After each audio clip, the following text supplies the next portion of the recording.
Good evening, ladies and gentlemen. Welcome to Session 7, the Culmination of Avalon. I am currently just looking up something really quickly. So that way everybody can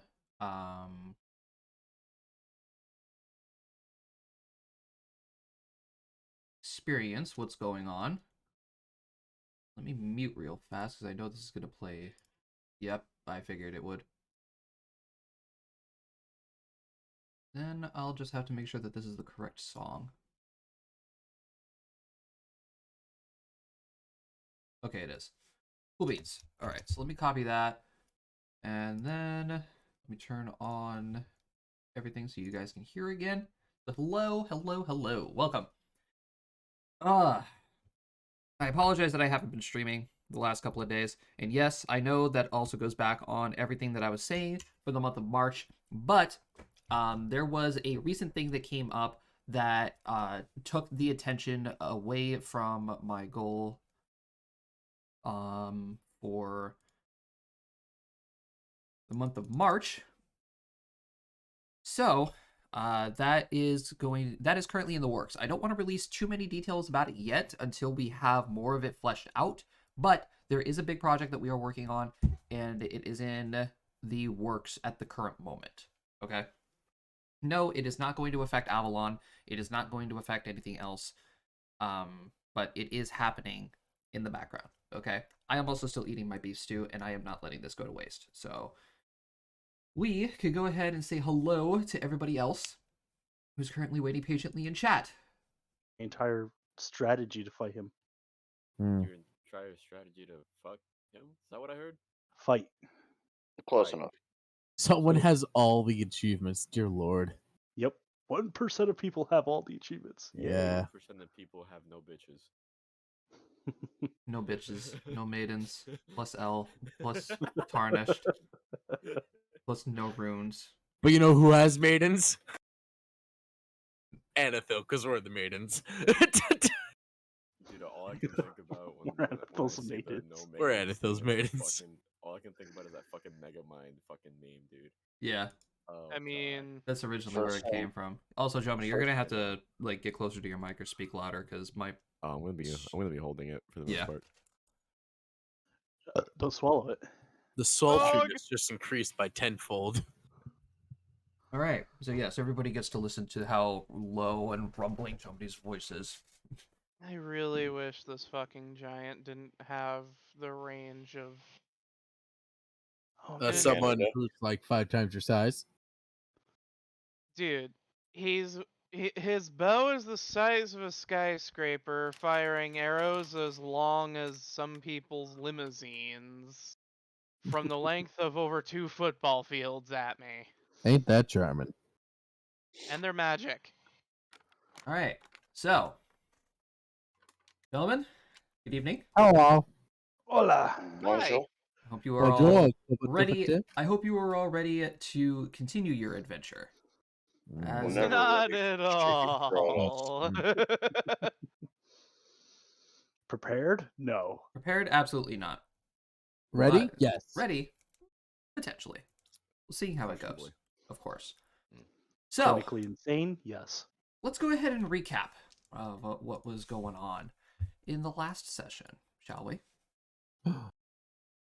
Sure, Don't I do need a us little bit meals. of a recap. So, in the last session, everybody was cruising along on the airship on their way to the Baroque School of Magic, when suddenly you guys were attacked by the notorious pirate group known as the Scarlet Camilla. Through the dumb decision of your captain to try and outrun the Scarlet Camilla, eventually you were sieged by their grapple hooks and eventually boarded. Dave, throwing a tantrum and wanting to sacrifice literally everybody to take out the Scarlet Camilla. Boom, campaign over. Yeah, boom, campaign over. But managed to talk down the Camilla to letting the students that were heading to the academy leave at the cost of the captain's leg. Deserved it. So, upon arriving at the Varrock School of Magic, you guys were graciously greeted by Gorwyn Eleanor, the son of Noctis and Opal Florinia, and Professor, I forget her fucking name again. I literally just had it in It my was head. weird. Ferrora, Professor Ferrora, a elven mage who was in charge of magitech and enchanting of magical weapons and items. Speaking with them, Professor Ferrora, very familiar with Anathil, brought you guys up to her office, in which you guys were enchanted by the sheer number of magical items that were in the room. Spoke with her and Gorwyn, discussing the book, discussing the stone, Anathil's issue, and of course the Lumina Festival that is up and coming. So you guys were then cut loose to explore the grounds and take some downtime, while your refund for the airship ride was to come in. All that money immediately went to Cody. Yep, gotta pay back our dues. And of course, Professor Ferrora was going to be sending out an audience with the Necromancer Professor to see if he knows anything about this item that you have. And of course, they are also talking about having a little sleep study with Anathil to figure out what is going on with her dreams. So, upon that, we are going to go to where we last left off. Here in the tavern, where you guys were enjoying a very enchanting meal, as Anathil was showing you guys around the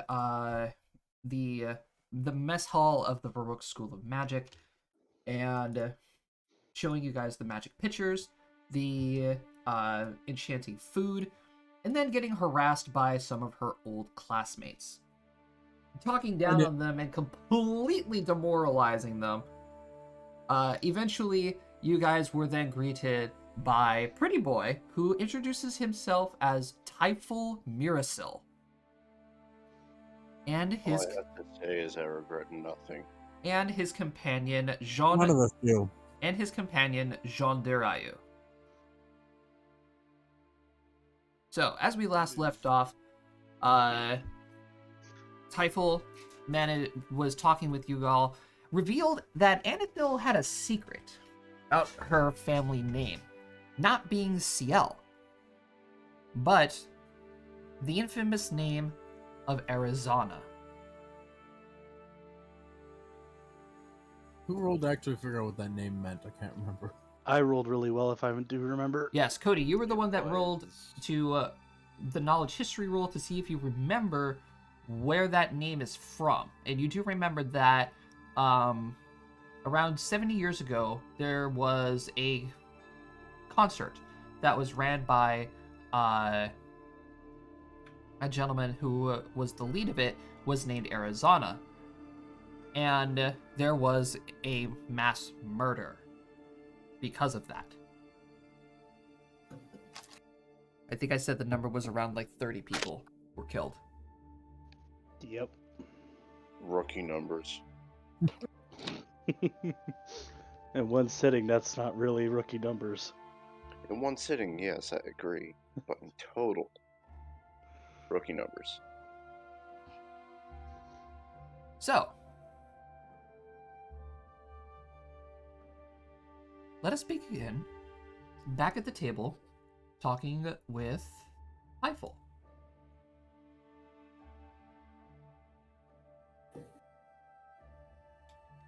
Of course, the lovely bartender comes on over, and he notices that Typhul and Jean are sitting at the table as well. Takes their orders with them. Typhul just says to him, "I will take some of your finest meats if you don't mind. And perhaps glass of Fey wine if you have it. If not, perhaps Avalonian dragon's blood would be fine. John's face is like a little bit of surprise and also just what the fuck. You know, Us first ju- I was going to compliment his taste of wines, and then he said the second thing, and I was like, what? Usk just looks at him. Is that second one an alcohol or legitimate blood? Oh no, it's an alcohol. It's an alcohol. Don't worry. Although dragon's blood does Very taste rather unique. Well, that raises several questions. Right, the We're not bartender. gonna get into that. The bartender's gonna shake his head and says, "All right, no problem. I'll get that for you. How about you, son? What would you like?" I'll just have a glass of water and maybe some meats, whatever you have. All right, I got a house special going on. Send it my way. No All right, complaints. be right there. Cody. So, what was his... Did he give us his last name, Josh? Yes, he gave you his full name, Typhul Mirasil. So, Mr. Mirasol, if you don't mind me asking, who exactly are you? Well, I told you who I am. I'm somewhat of a traveler, you could go ahead and say. Hmm. Jean here has been showing me around the different parts of Avalon that I've taken him, and giving me some insight on the cultures around the world. Have I ever seen these two before? No.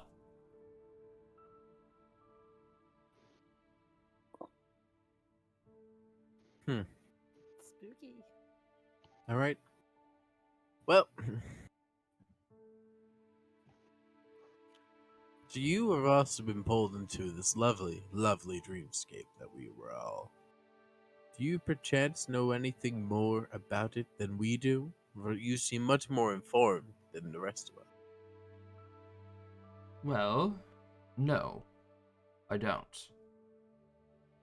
And that's the reason why I've been looking for you all. Perhaps thinking that you all had more answers than I do. Well, coincidence has us here, searching for answers. We do plan on doing a sleep study soon. Perhaps you may want to stick around for our findings. Well, unfortunately, son, I am a rather busy man. And I have a mission that I am currently on.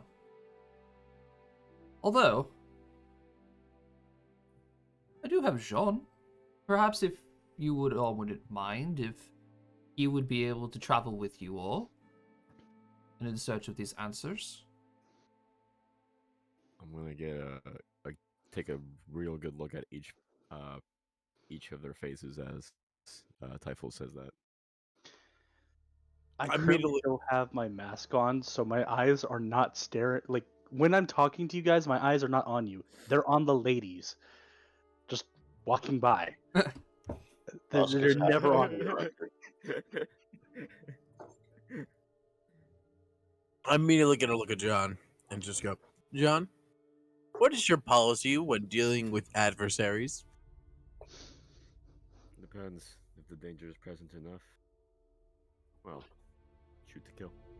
Fair enough. Now, say you were in a situation in which lethal force was not necessary. Would you immediately resort to lethal force? Are you ever gonna let us live that down? Absolutely not.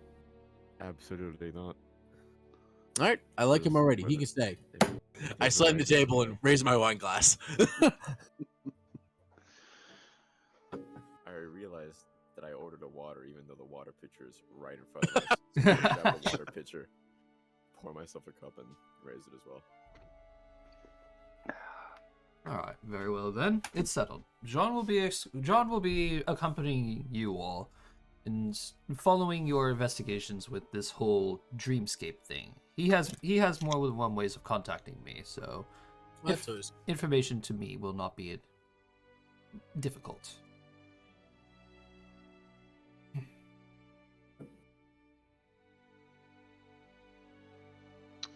I just have one more question before you go. Was there any particular reason why you were so gun-ho to fight that creature within the dreamscape? Big monster.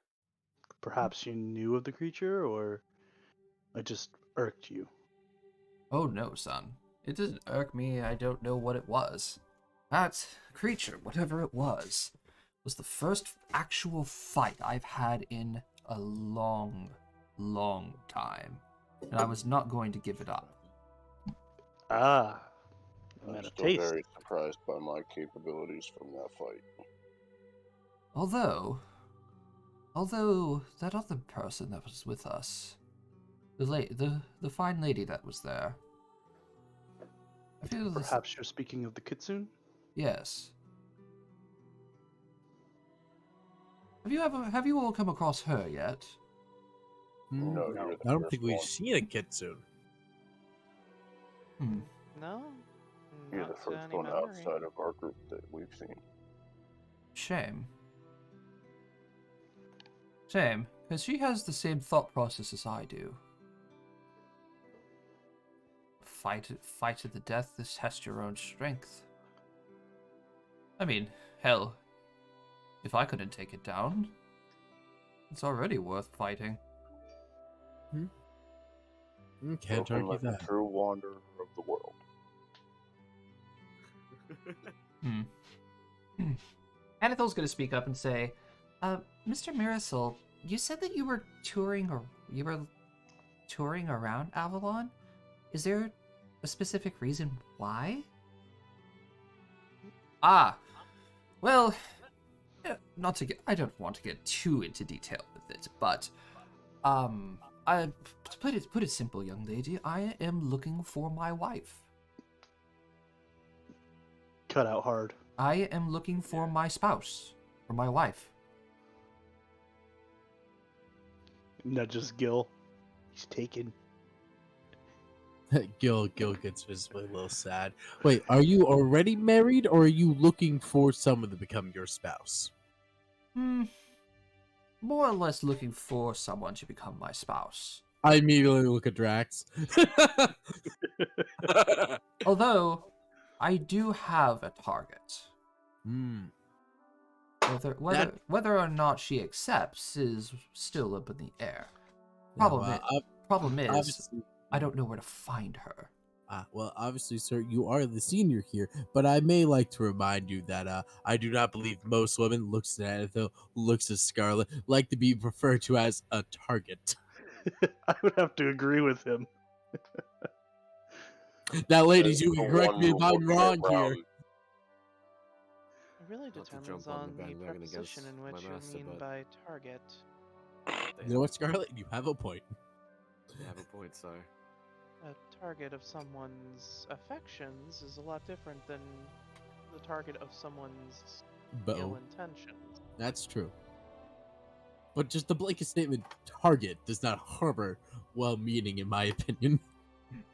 Oh, No, well, Simply in be that case misunderstood. then, I would probably word it as I wouldn't so much word it as target then. Prospect. Mm, The admiration of your eye. let's go with that one. The lust of your loin. Shall we go on? really rather you didn't. John is shaking his head very, very slowly. What? I told you, I don't know much of how your people talk and how things are run around here. So, You speak as if John, you're not from Avalon. that's what I was about to say. Are you not from this plane? No, I'm not. Oh. I'd rather not go into detail about that either. My Aw. past is it's far, far too shady. Well, Looks I'm at sure the your friend here Uh, wants Looks to see at a the girl. looks at crew of really shady individuals and Scarlet. Let's just say I'm here with a purpose, and I intend to fulfill that purpose as quickly as I can. Well, I hope it's not world domination.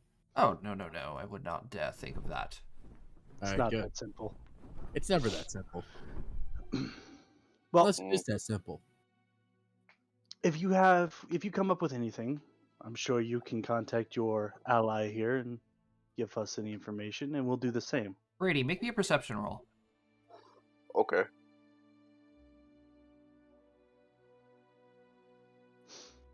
I cannot. I'm not physically looking at him. I mean, I'm talking to Are him. you still looking This at is the women around? this is actually Yeah. more for hearing something. Oh, 18. Okay, Brady.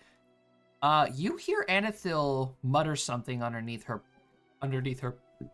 breath. That sounds like an incantation. Uska's just gonna side eye her. she's zone of truthing us. No, you like see her like slightly squint more towards Typhel. And you suddenly like see her eyes like suddenly open in like shock, it looks like. Message. All right, I'm gonna well, whisper to Anna well, I wouldn't want to keep up your new acquaintance with Jean. So, he looks over at Jean. If you would not mind, tell the barkeeper to send my order to my chambers, if that wouldn't mind. Of course, as requested. Very well, and play dice with your new friends. Of course. Uh, Take care, master. The rest of you, uh, I bid you a good night. oh, you have a lovely evening as well. I raise my wine glass and take a sip. Am I moving? Been a Usk pleasure. just by lifts the his way? tankard. I really can't tell. What was that, Germany? Did I move something? Yeah, you're moving Usk. Oh, am I? Why do people have Everybody has control of Usk. Everyone can control Usk. why does everybody have control over Usk? Because Because I you gave normally all leave before end of session. That's okay, that's fair. Yeah, Fair. you gave us all control over Usk in case we needed to control Usk. We Okay, can then. control Usk is our puppet. Okay, so Typhel then gets up and he slowly makes his way out of the mess hall, leaving Jean behind. You know, why are all the good men straight? I don't be know if surprised. you're referring to just him or some of the people in this group as well. I think that's a blanket statement in general. Sips wine glass. So, I do apologize. I'm See. really bad with names. Could you reintroduce yourself? Are you speaking to me? Yes. You're obviously Hi. the only one here that's new. Fair. You see his eyes dart around profusely. He's like, fuck. Left me here behind. Are you shitting me? Well, my name is Jean Di Rayo. I come from the Wildlands, or somewhere around there. We'll get into that Okay. later. To remember that, I'm going to call you John. Sound good? That's fair. Good. No, from his pronunciation, it's more like Gene. Germany, your hometown is Elder Pond. Yep. What a name! What do you have from Elder Pond, the oldest pond in all the lands? Elder Pond is the southern Is- coastal city right here underneath Aldic. Oh, next door neighbors to Faris. Like a Spent toad, I lot crawled out time- of the pond. spent a You know, lot I of wonder if they time ever finished that hunting. wall in Restberry. At this point, I'm Sometimes. going to look at Anathil. She So- hasn't taken her eyes off of Jean. Of a what? Ooh. Off of Jean. Oh. I'm going to He nudge kind of her a like little darts. bit. He kind of darts his eyes at her and then goes back. He's like, "Why the?" And in his head, he's, "Why the fuck are they staring?" Well, that's a dumb question. So, here's a question for you, sir. Do you hail from a different plane as well, or... Oh, he just said he's from Elder Pond. As far as I'm aware, I'm born and raised in Elder Pond. Okay. I was just a little confused considering your friend. How'd you two make acquaintances? I You just and happened your- to run into them on a hunting trip. Why do you call him master then? We Oh, have an agreement of sorts. Is it sexual in nature? Why do you jump to that conclusion? We have Why would you We jump to have- that conclusion? we have Gil after all. Hey, I didn't Hey, even make that. I wouldn't even say it. I was thinking it, but I didn't say it. I can hold my tongue when I want. You can hold your tongue, but your body language says otherwise. Well, listen Agreed. Very here. valid. It's I a very can- valid assumption. However, it's more of a he scratches my back, I scratch his. Student That teacher doesn't make also. any better. Student teacher also, because he did teach you your magic. He did. What is that fucking sound? Sorry, there's like a beating. Anyways, No, back to what I was saying. Anathil.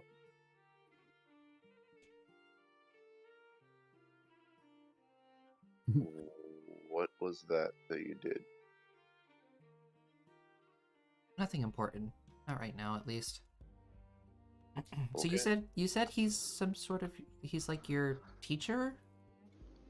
in a way, more or less, some abilities that I have came from his teaching.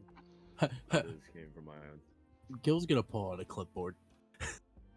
Now, Mr. John, was it? No, what would you say your combat prowess is? First of all, Besides Without, besides wordlessly, he kind of just shuffles his back so that his rifle kind of like clangs against the chair a little bit. Noted. before we go anywhere, I do want to iterate that we are a bit of an adventuring group. We've been doing some missions here and there to earn a bit of coin. And we do have a few ongoing missions, such as discovering, as you know, what is occurring with our dreams and why we're all tied together. But also, we have a particular gem that we're investigating. Amongst other things, NFL here has an audition. Oh, that's right. That reminds me. Anatho, what was that name he said? what name? Her name, Her last her name? real name, her real name. Arizona. Like Gil's asking, like, so is your real last name Arizona? Because Anatho Arizona sounds awesome. Yeah. Gil has no context of what that means. Gil, we'll discuss that later. All right, fair enough. Private, because I know exactly what it means. And Well, I rolled a 17 in that sucker, and I didn't. mm-hmm. Mr. 22 over here learns. All right, fair enough. Secrets. But no, let us eat, drink, let meet our new friend, individual, associate. What would you like to label this as, John? We can label it as a partnership for now. All right, fair enough. We'll see where it goes from there. Makes another check on a clipboard. Not Let's that kind of go, boy. partnership. Is that really Gil. necessary? But I Gil. like to point out there's absolutely it's just a blank sheet of partnership with checks on it. Well, in all honesty, I was just kind of seeing what the reaction to the clipboard would be. Overwhelmingly positive, in my opinion. Puts the clipboard away. Why do you Are have you like- clipboard, Gil? Because clipboards make you look official, and if you look official, you can get into places that people think you shouldn't be able to get into.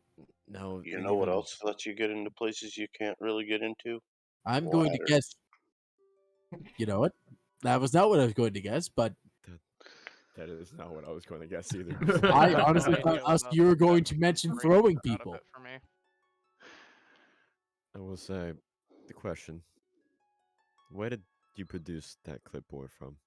It is 'Cause in my pulls up a satchel bag. Okay, great. Okay, You were thinking the same thing I was, weren't you? perhaps. And you all think my mind's degenerate. Sips No, wine we aggressively. think your mind is always looking for a target. Meanwhile, Dave is just sitting there like, I'm a child. This conversation does not partake me. Nope, just She's eating my just fruit, sipping on tea. sitting there drinking her juice box. Basically. Listen, I like to point out, unlike some people here, I have not made a single move on anybody. Bullshit. I have not. Bullshit. Do you remember the first time we met, Gil? I did not make a move on you. I just very overtly was amused by your muscular structure. Is that what I we're did- calling it now? Listen, Josh, Thank you you're for reading saying my that. mind. Used. Gil, that's I- your name, yes? I did not make a move.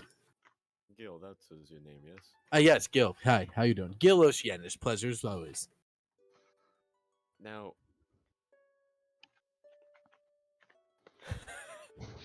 wait. Yes, Dominic. I don't know why that completely caught me off guard. Just the full introduction there. Would you consider yourself a simpleton? No, I I would am actually consider rather intelligent. Thank you very much. I don't mean it in that way. That answers my question. Oh, fuck you! I just got that. I was waiting for you to get that one. That one flew right over my fucking head. Gil just. I'm gonna keep with Gil's answer because that would also fly over Gil's head. And you, and I point over at I forget Cody's character's name, but I'm writing it down as I'm Drac. getting introduced to them. Yeah, Drac, was it? Drac. What is the purpose of the mask, if you don't mind me asking? Okay, I do want to iterate that I don't have the actual full mask. I only have a mask covering my nose and mouth at the moment because my mask was thrown off a boat. Well, throw it off an airship. He's got the Kakashi mask. I believe that's something we'll discuss once we get to better terms. Ah, I love your affinity. Understood. I won't pry. And I kind of lean towards the middle of the table. Is that the child? Ooh, What did yes. you say? Is that a child? You've got to be more specific. Technically speaking, most of us are children. I don't think a single one of us, in technical terms, is over the age of 21. Actually, partially correct. I'm 19. Fair enough. Oh, that was a huge guess on my part. Is it Anethil, you're 19? Technically, I'm 22 in human years. Oh, that's right. That's Ask She's is the only 19. one that could drink. I'm 18. That's As he who's continues 18. to chug his ale. Drac, you're also 18. 19. 19. I'm somewhat close. I'm like 21, basically. Math is hard when converting elf years to human years. And this is a child. I just turned Yes. 16 last year. That's a child right there. Mm-hmm. Okay. She is quite skilled. You will learn. And I like to point out, the child is the most ravenous one. Ravenous. Thank you. One in the group. I would say ruthless. That She is also very works. skilled with her hands, though. If you're injured in any way, That I would doesn't definitely sound look right. to I her would for definitely- assistance rather than Usk, who is sitting beside me. Usk just has a really broad smile. You would definitely rephrase your wording when speaking about the skills of a child, but I am a trained healer. well, it's a pleasure to meet you, and I hope any ailments can come our way will be healed by you. And as far as ruthless, yes, I am well aware of my distaste Nature. for evildoers. And what might your name be, little healer? I tend to have people call me Scarlet. Ah! Sorry, I dropped the knife. Alright. I was wondering what that noise was. Alright.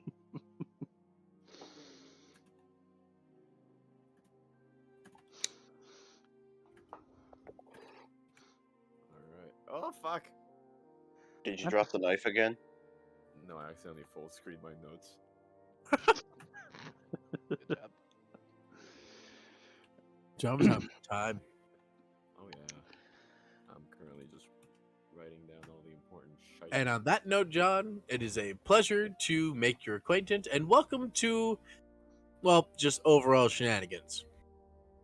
I was gonna say fuckery. Yeah, both work. I think fuckery is a perfect word. I mean, if earlier was any introduction to the levels we're willing to go to just for a shit and giggle, That was entertaining.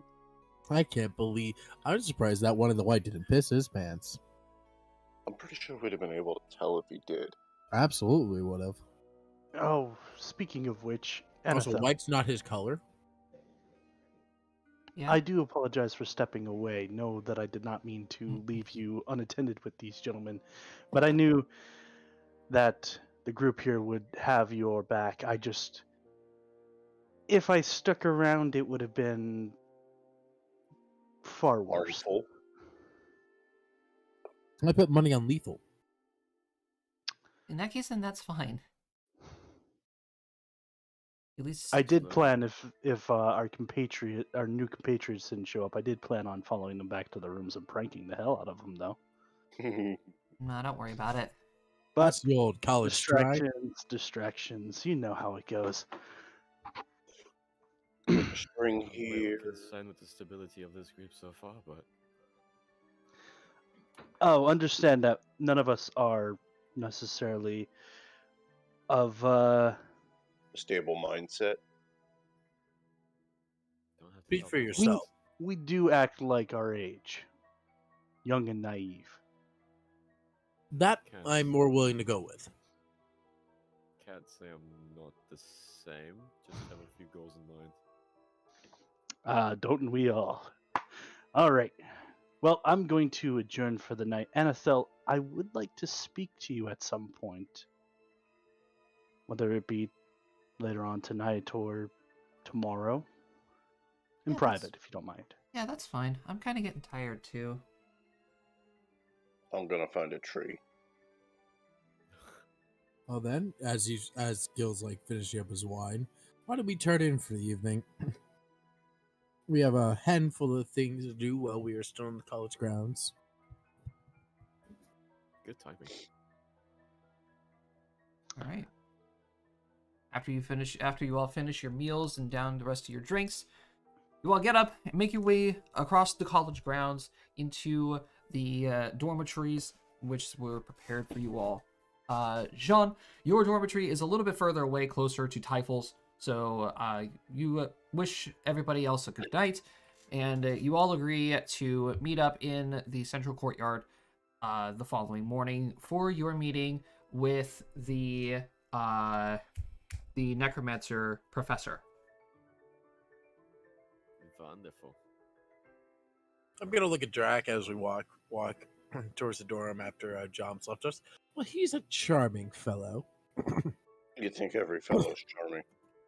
No, some are downright bastards. Are you I talking am about interested father? to see how that gentleman fights. I am He too. was brandishing a firearm. A large one at that. I wonder if he's compensating for something. I Well, hope- you might be able to check that out, Gil. If you're lucky enough. Not everybody carrying a large weapon is compensating. Do you speak from experience? I'm speaking from personal experience. I'm not compensating. Ugh. You all make it very hard to just have a personality other than gay. Oh, you make it too easy. I have done That was- I mean, nothing. you're not wrong.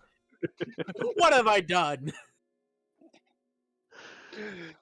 Do you want an itemized list? I have made subtle comments and little conjecture. I have not downright been flapping my hands and talking about color palettes. Yeah. Pretty sure you just said one of the students' white wasn't his color. Well, that is a legitimate observation. Good night. Gil's gonna walk away. Don't go away mad. He's gonna mumble to himself, "I have more than a personality than just being a god fucking damn homosexual." It's fun to poke fun at him. He's too Agreed. easy. Agreed. All right, so Gil is not with the party. at the Gil's gone moment. to his room. All right. I guess I'll see you after you finish hanging out in your tree. Yes. Damn monkey. Have fun. Gil's gonna read a book. Husk is going to find a tree close to the dorms. Alrighty. So that leaves Drac, Anethil, and Scarlet. Dave, what are you doing? Are we all just returning to our dorms at this time? Pretty Yeah, much. Yeah, for the most part. I guess I'd be returning to my dorms. I don't really have a reason to stick around. Okay. Holy fucking stealth roll, Jomini. Thank you. Yeah, I saw that, but not him. Clearly. All right. So. I couldn't even see you.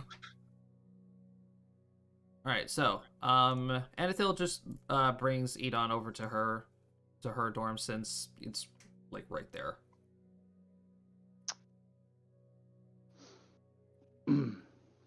So upon Thing you don't wear a mask. Yeah. So as you guys enter her dorm, she shuts the door and she immediately turns to you and she says, "Okay, so I have something I want to say, but you initiated this. You go first."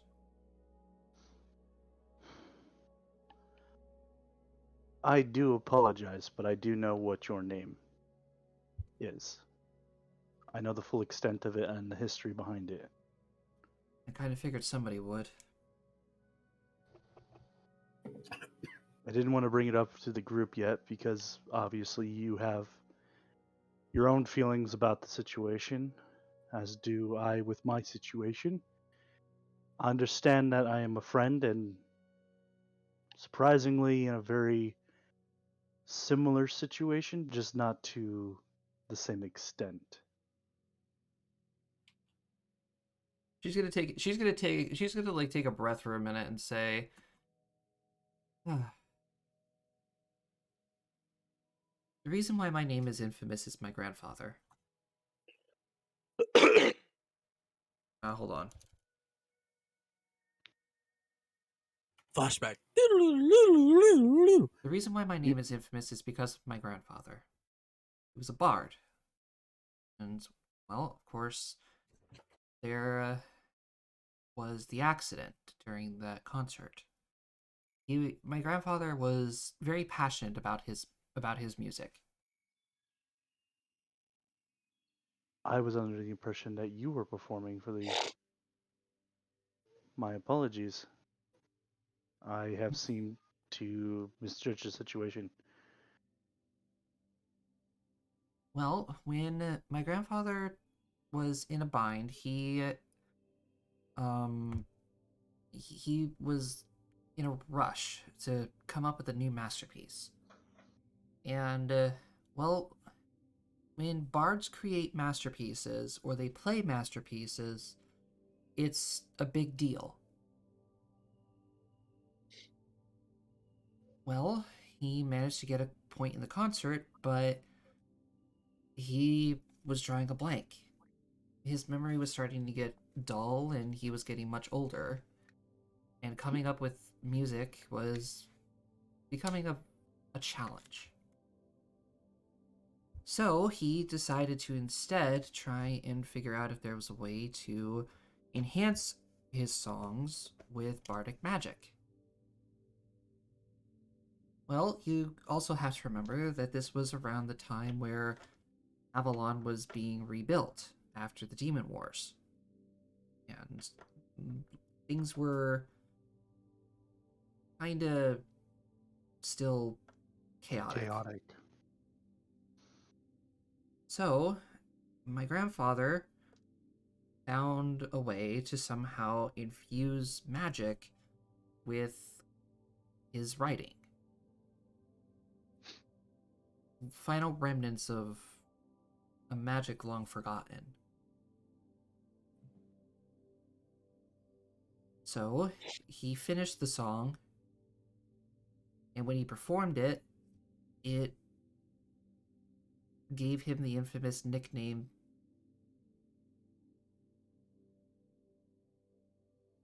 It gave the song the infamous nickname, the Song of Death. It basically knocked people unconscious, and if you listen to it for too long, you die. And he ended up killing almost 40 people that night.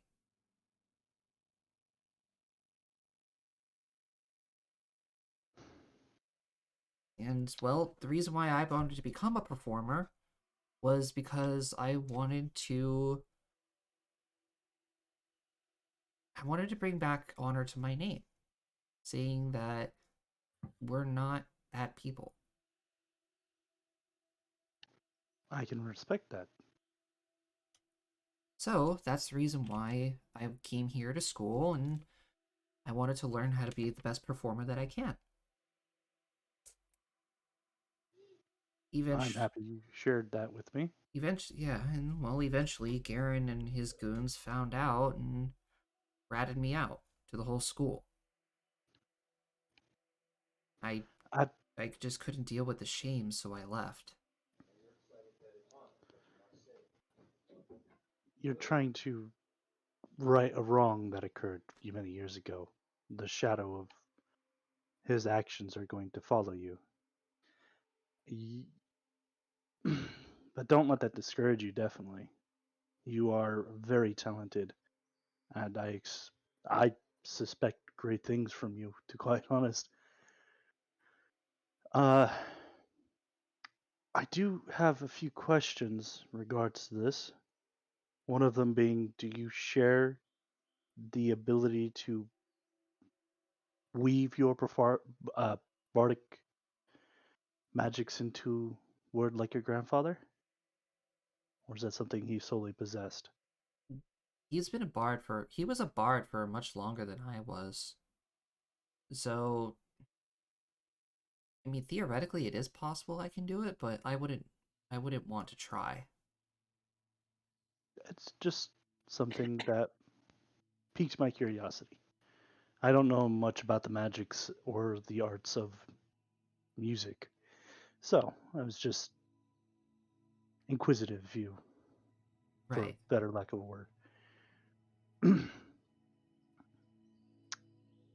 uh, so like I said, I totally misjudged the subject. I seriously thought you were the one that performed the song. Uh, so I said some stupid things. Perhaps I should clear the air. As you know, my real name is Edon Canty, and I'm a wanted man. I had accidentally committed murder. What exactly happened? It was a few years ago. My sister was to be wed on an airship. We were several feet up in several hundred feet in the air. And her would be husband, me and him got into an altercation, and I went to shove him off, and he took a tumble and went off the edge of the airship.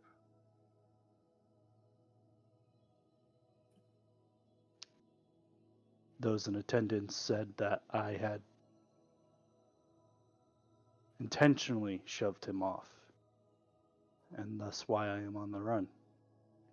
Was there It was there a purpose for it? there was a purpose for shoving him off me, but it's, well, to be quite honest, he was I. It's difficult to say. He was trying to be forceful with me. The man had feelings for me and not my sister. You're gonna see Anethil just like raise her eyebrow, like, wait, what? Hello, everybody. Drax is a survivor of sexual assault. Yes, apparently most of his advances for my sister were to actually get closer to me. At the time, I was underage and everything like that. The gentleman was best described as a pedophile, but no one knows that secret. I I took that with me to not only protect my sister, for if she found out, it would devastate her. That was a man she loved. The unfortunate thing is, he wasn't the only one to perish from this incident. Upon his fall, apparently he failed to aim, and he landed upon an innocent person down below. So 2 lives were lost that day, not just one.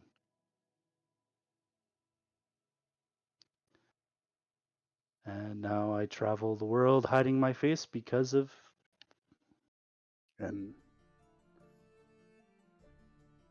unfortunate incident.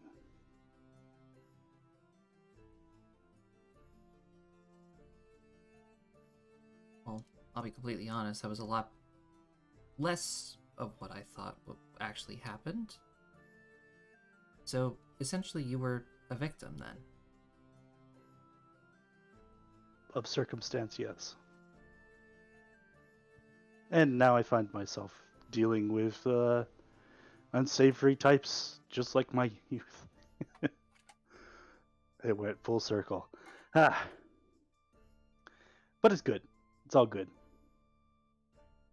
Well, Though the men I work with are unsavory, they're not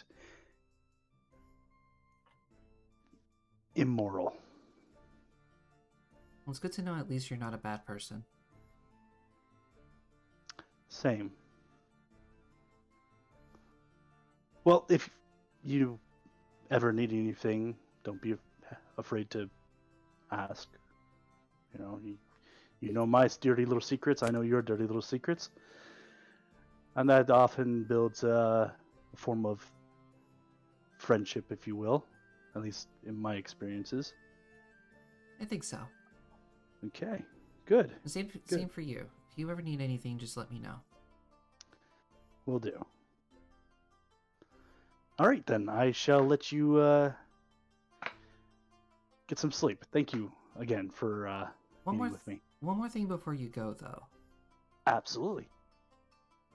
While we were talking with Mr. Mirasol,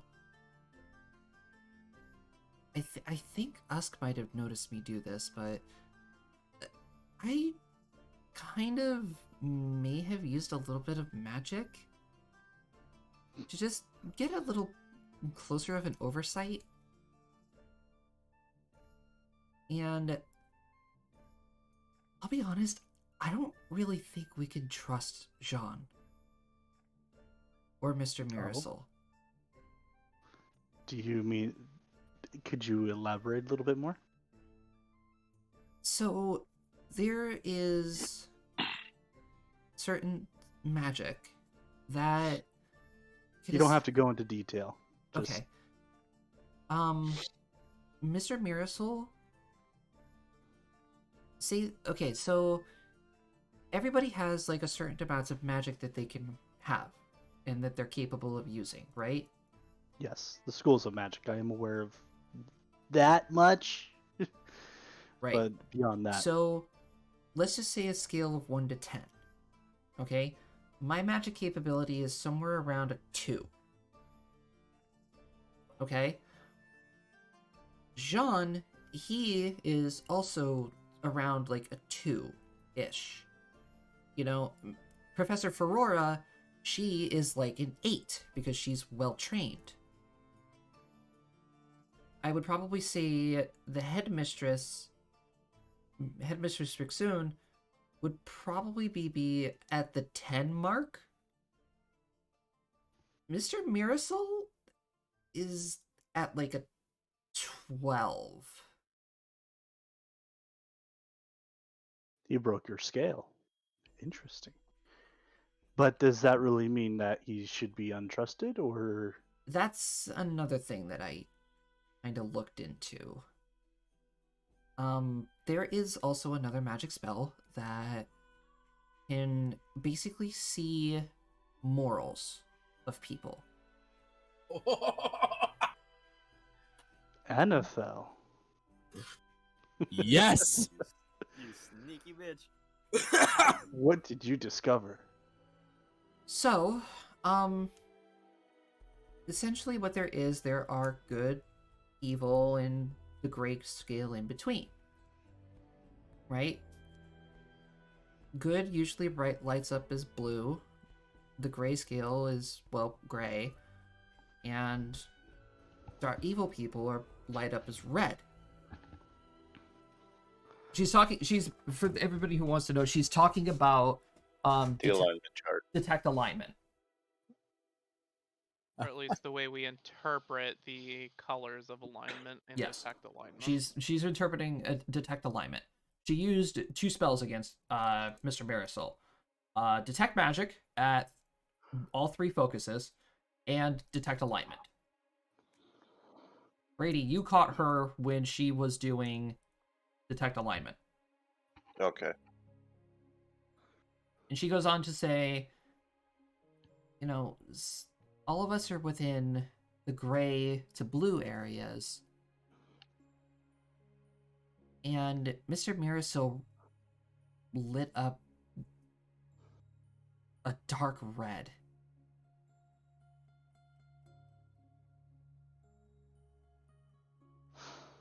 And what of his companion?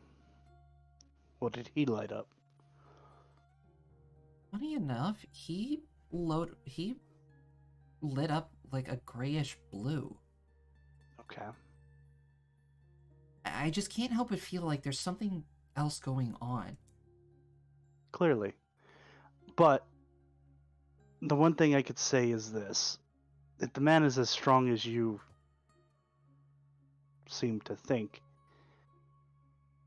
it may not be best to question him at this point. Did you think he spotted you casting those spells? Us kind of, from what I understand, us may have spotted you. So do you think he noticed you casting these incantations? If he didn't make any notion towards it. Okay, so then he clearly doesn't care whether we know he's good or bad. I think it's more along of the who he is. Well, then let's do some investigation and find out who he is before we do work in his service. However, I do believe that we should include him with the keep him informed on what's going on with the dreamscape and everything like that. Right. He didn't make any notion to us or any hostile notion to us in the dream world. Agreed. It's one of those things where we'll definitely keep an eye on him, and I'll do some personal investigations if necessary. See what kind of dirt I can dig up. Okay. Well, in that case, then good night. Thank you for bringing this to my attention. If you, like I said, if you need anything, I'll be in the other room. Good night. Congratulations, Cody. You turned into group dad. Nice. Yay, group dad. That was okay. That man is the devil. I said what I said. How it felt. All right. So, the nighttime passes as everybody then eventually wakes up to the bustling sounds of the early morning rush of students getting ready for their classes. Actually, I'm going to go to the character page and go grab Joni. Wait, I'm right there. I'm so tiny. Okay. I'm in the thing already. I'm like towards the Oh. right. There you are. We I'm actually found gonna- him. He's just small. I'm just going to Honey, grab I your shrunk the dom. little token. There we go. All right. So, like I said, everybody wakes up to the sound of students and calling out to each other, saying, "Hey guys, we're gonna be late. Hurry up! Let's go! Let's go!"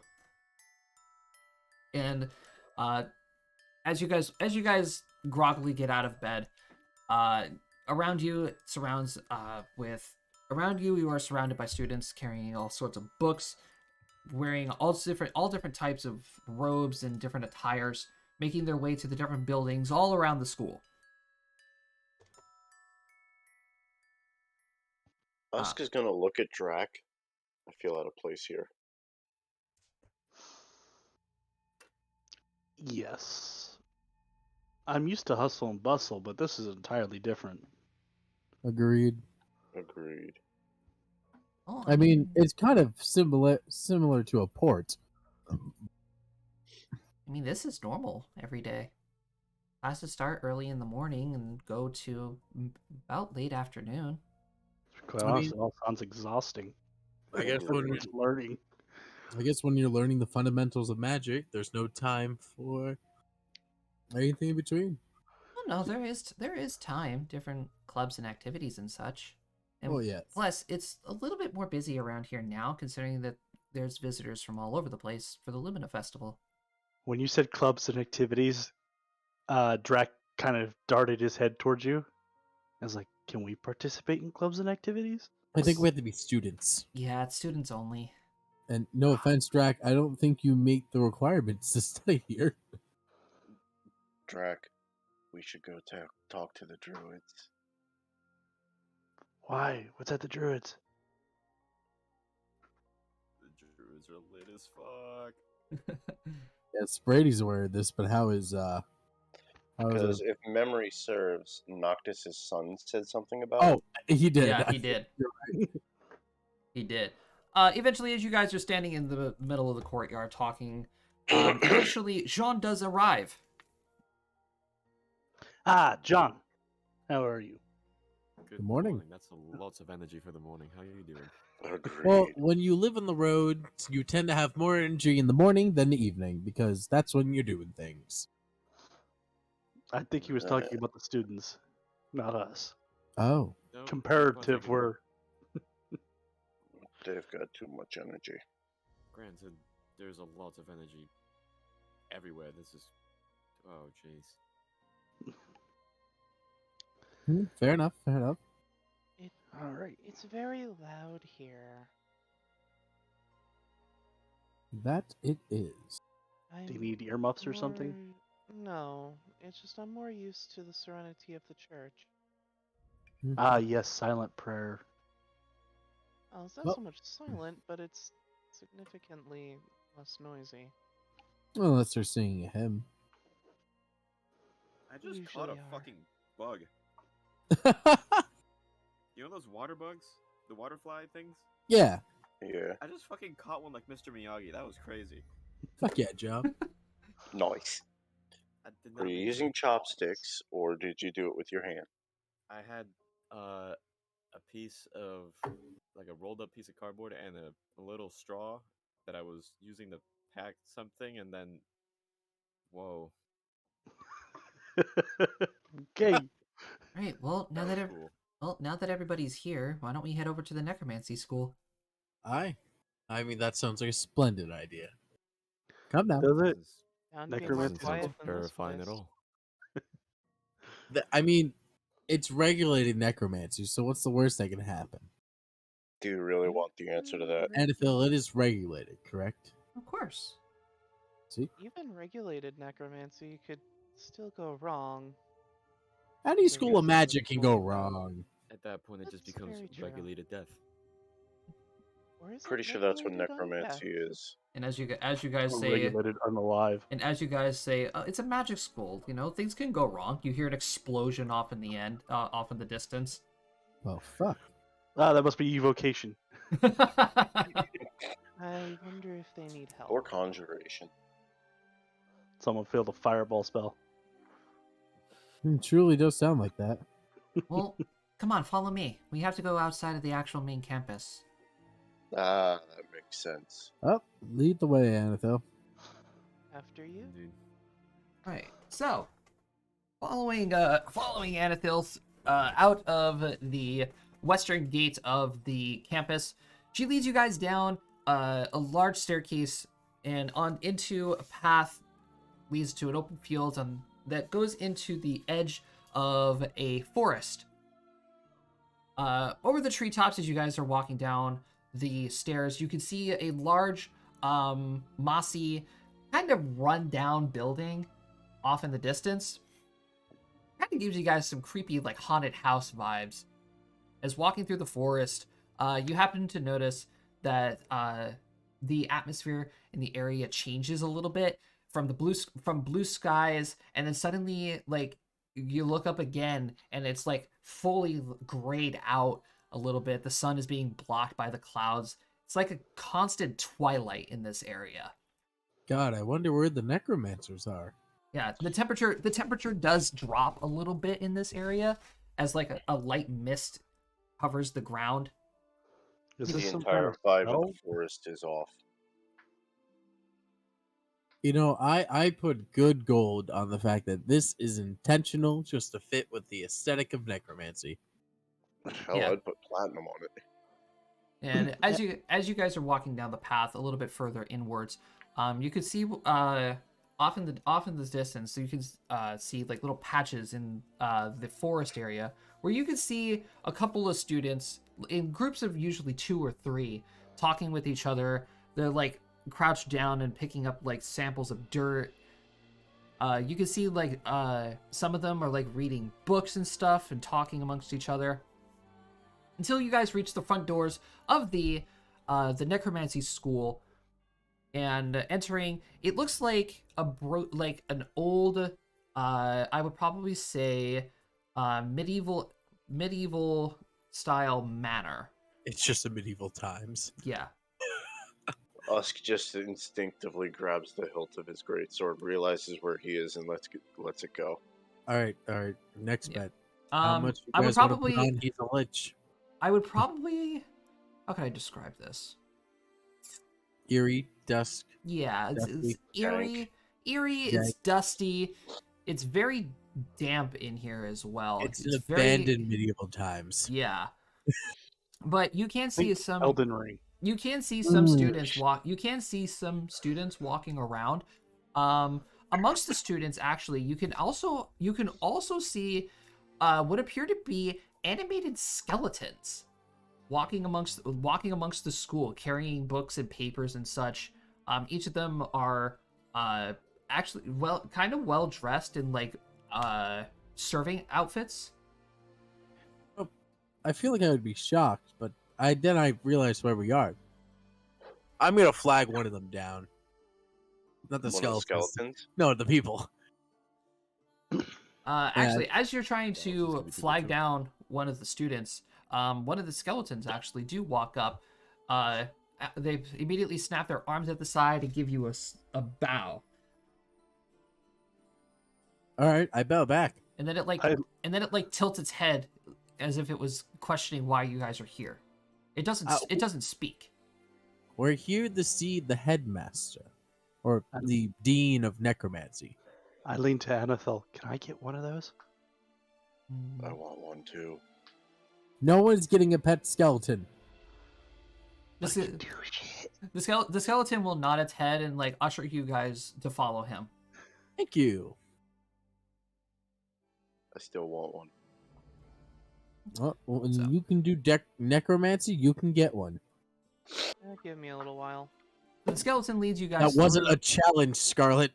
So the skeleton leads you guys through this old and rundown mansion, and eventually leads you guys to a set of double doors that the skeleton pushes open and brings you guys into a room similar to this. Oh boy. First I thing love I this see is a man pile already. of bones. Ah, I will say this as we're Ah. walking into this place. I'm like looking at Gil. It's like, Gil, but if we get a skeleton, he can make us tea. We don't have to do it ourselves. Could be reading Is a it- book and just Listen, bring you tea. that's Gil trying to think of a way to say something that doesn't allude to his past. It's, uh, listen, that's a completely idiotic reason to have a servant. Just to bring you tea and carry your books.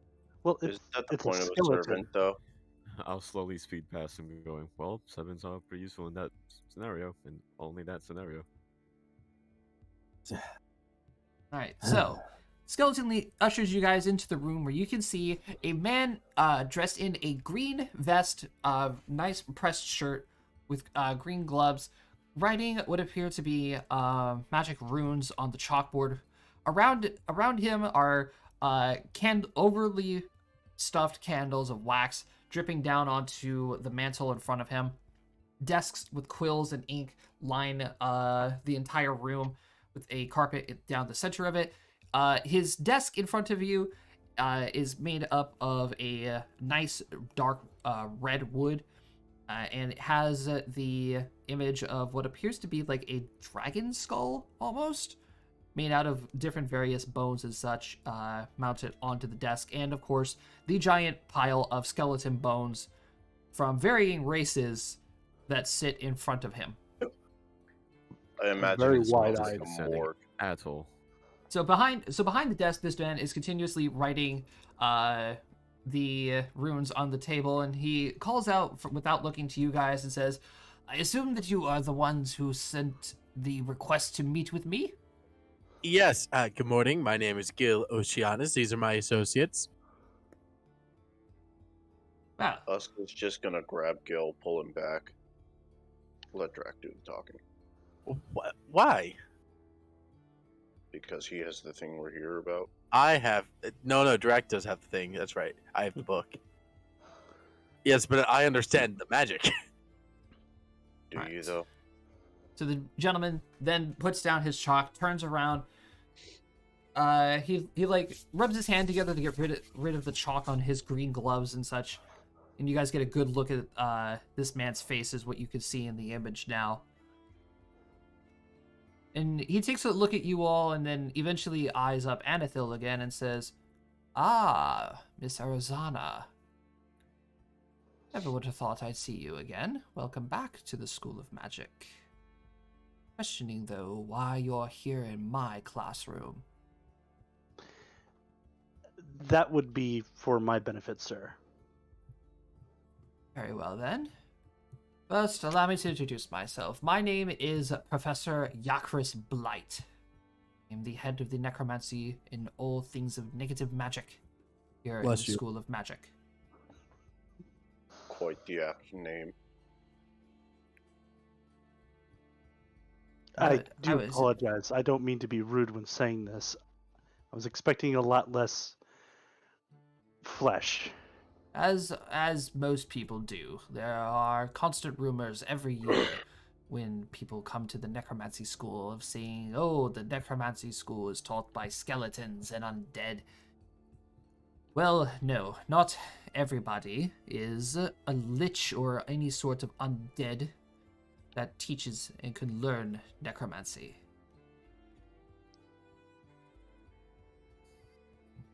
Now, Glad you understand my reasoning.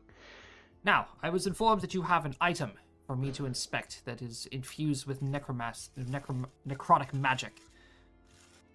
Yes. I reach inside my bag and pull it out. I And take present a it to him. really good look at this crystal. Germany, the crystal appears to be some almost like a ruby red-ish, but it's odd because it's not a natural stone.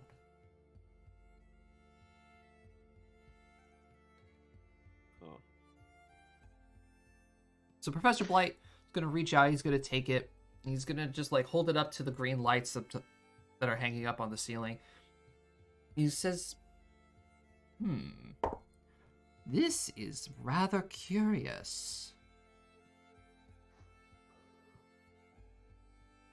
I'm assuming you don't wish to share exactly where you found this, do you?"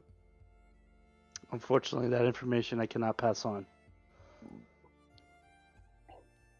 Well then, and he's gonna put your stone down on on the one side of his desk. He's gonna walk over to one of his bookshelves. He's gonna take down a box. He's gonna set it down in front of you, turn it to where it's facing to you, and he's gonna open it to reveal a second stone that looks similar to the one that you have, except it's in a different shape. Whoa, fuck. Curious Okay. that another one of these manages to find its way to me. And what, if you do not mind me asking, is these? Well, I have been in possession of this stone for, I would probably say, about 5 or so years now. I managed to find this amongst the markets, and I found its necromantic energy to be rather interesting. I have conducted numerous studies on this stone and multiple ways to try and break its bonds and to find out what exactly it is. However, the only bits of discovery I have been able to make of it were that, number one, this is part of a much bigger object, and that theory was confirmed by you bringing me another stone with smoother edges on the side of it. Mine, as you can see, is more jagged. It almost appears to be it belongs in the center of something. And both stones emit the exact same magical energy from within. Fascinating. So, what you have there is apparently a piece to a puzzle, a much bigger puzzle that we only have 2 pieces to. And we don't know where the puzzle even lays. Precisely. Or how many pieces there are to the puzzle. That is true.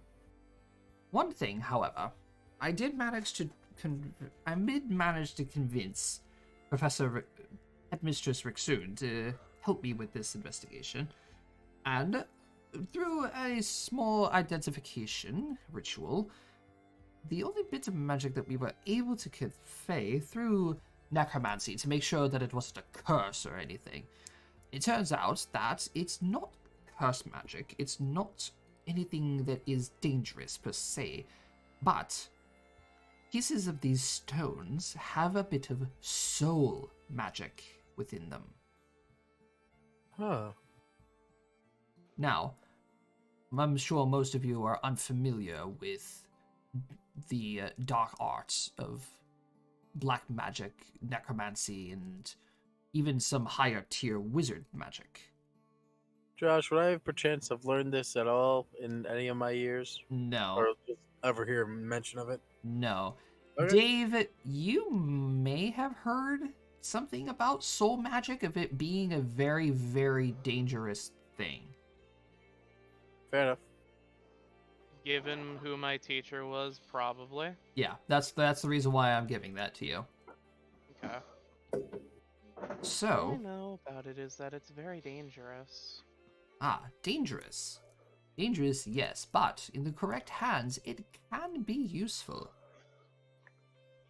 In the correct As hands, any anything can be kind of useful. Magic. It can be useful. After all, soul magic is what stopped the demon incursion of the Demon Wars.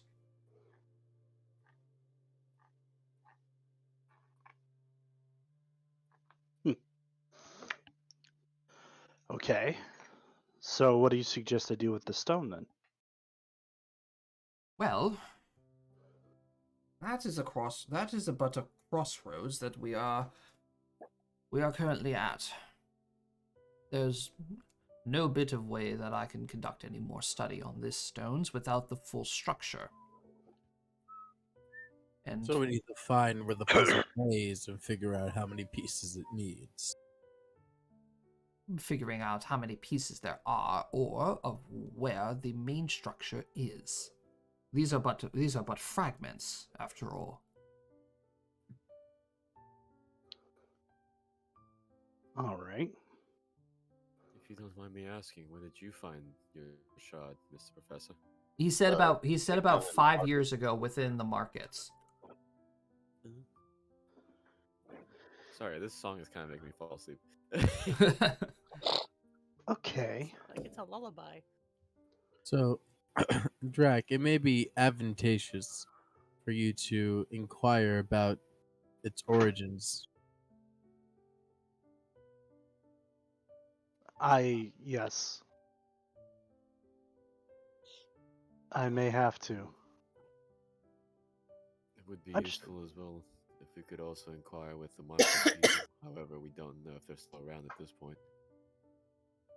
repeat that. We could also inquire with the people that the professor bought his shot from or found it from. However, This was 5 years. This this was was 5 5 years years ago. ago, boy. I don't know Where, where what, those Be possible. merchants are these days. I'm not quite sure. did you purchase it in the city or was it on travel? It's upon travel. I only Could you start. give me the I location? only started teaching here about 4 years ago. Uh, where did you actually pick up the stone, if I may inquire? I It may require. be able to help us pinpoint the location of the actual ritual site. Well, I acquired my stone from a merchant in Aenor in the Underdark. Oh, Going into the pit. Aenor. Cool. Understood. Cool. Throwback to Noctis's original fucking place of. Yeah. Now, considering that you've had the stone for 5 years to do study on, would you like to use this stone for study as well, or should I continue to bring it with me on my journey? The professor is going to eye the 6 of you, and he's going to say, "Unfortunately, my time here is of utmost importance. I have students which I want to see succeed, and I cannot really get out of the school very often anymore to pursue this investigation." Then may I make a suggestion? If you are suggesting that I hand over my stone to you, I would not mind. Once we discover the location of the ritual, you will be the first one to be informed. I will guarantee that. Very well. I trust a young and inspired group as such as yourselves, especially with Miss Arizona with you, or CO. Apologies. It's okay, Professor. They know. Okay then. But yes, if you do manage to find anything here about these stones, I would very much like to know about it. Absolutely. He's gonna reach in the box, and then he's gonna hand you the second stone. I'm gonna go pee. I'll be right back. Yep. You're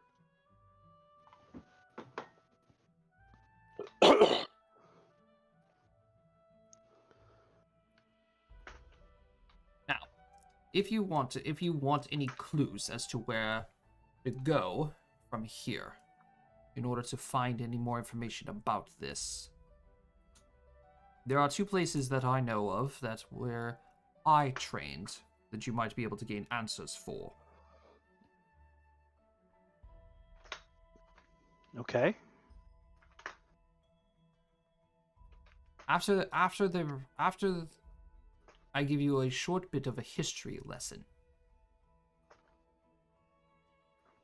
As you all know, about 80 or more years ago, about the demon incursion that changed the way that Avalon sees life.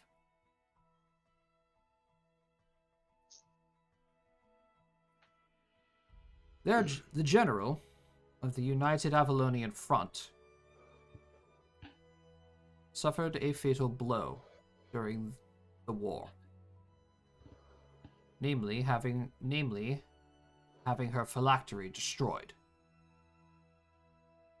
and losing her left arm.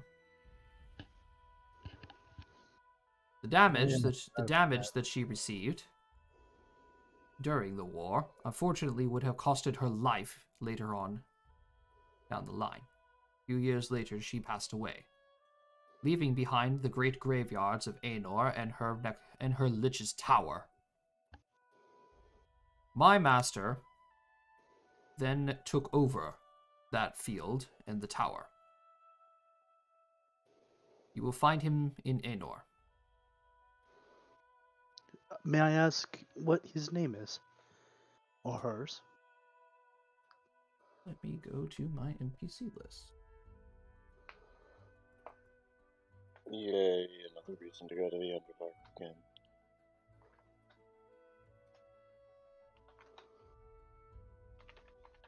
Hey Dave, I what?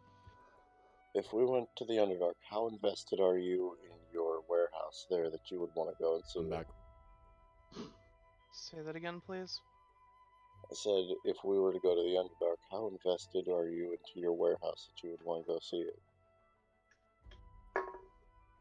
Scarlet doesn't know Alicia, nor does she know that there is a warehouse down there.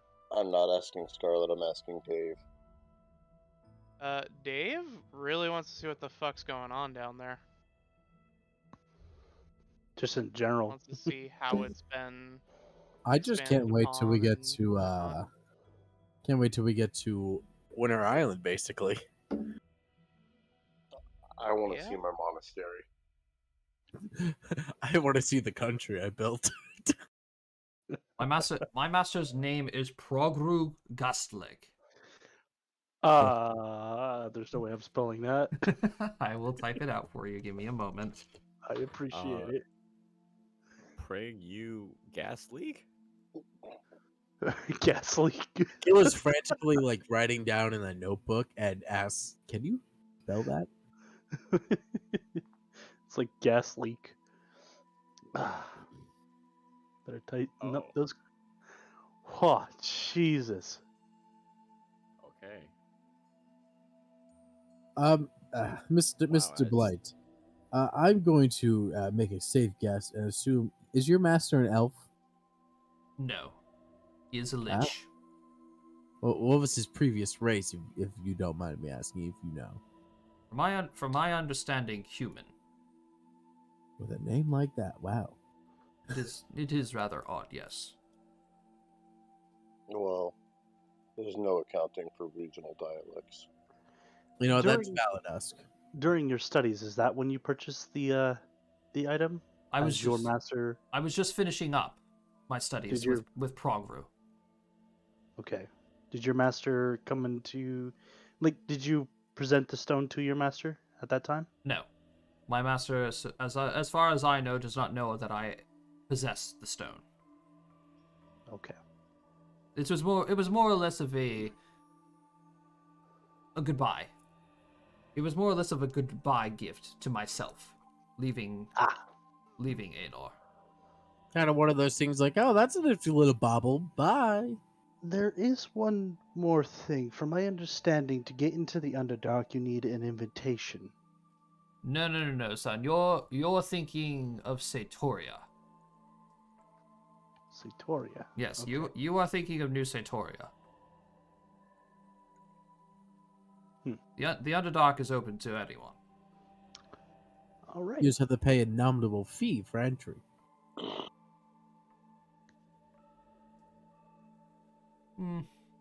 Perhaps it's more or less of a legal fee. Remind 'Cause- me, Aenor is Gravetown, right? Graveyard Yes. Town? Yes. Yes. So I am thinking of the right place. Okay. It's Yes. where your spooky mama lived. Yeah. Lived. Yeah. Lived. That's what I said, lived. Lived, because just as the professor was saying, is that she is no more. Stella is dead. Bye-bye. Ishtala died many years ago.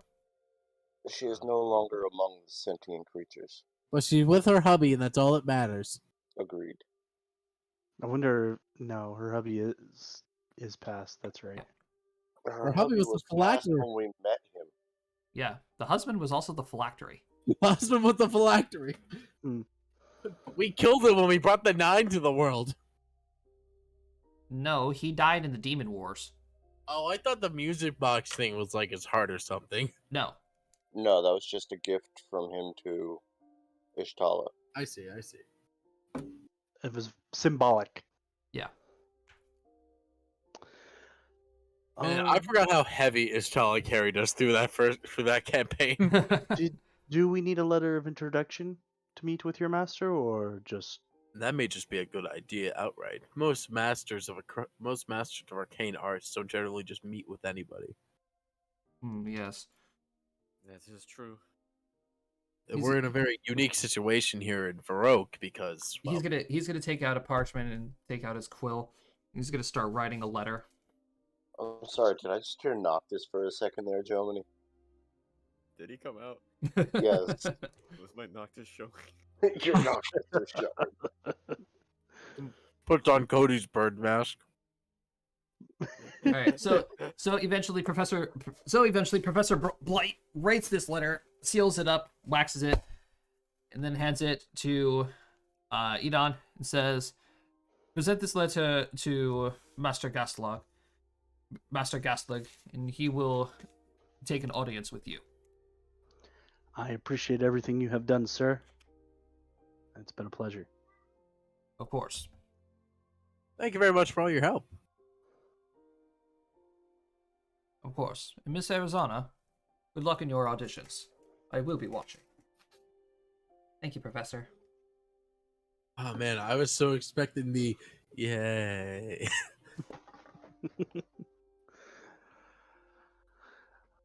All right. Edon turns around, goes to walk out. I give him a polite bow and leave. Usk just slight gives bow him and a left. wave over his back as he's walking out. Slight bow, swift exit. Okay, so that went way better than I expected it to.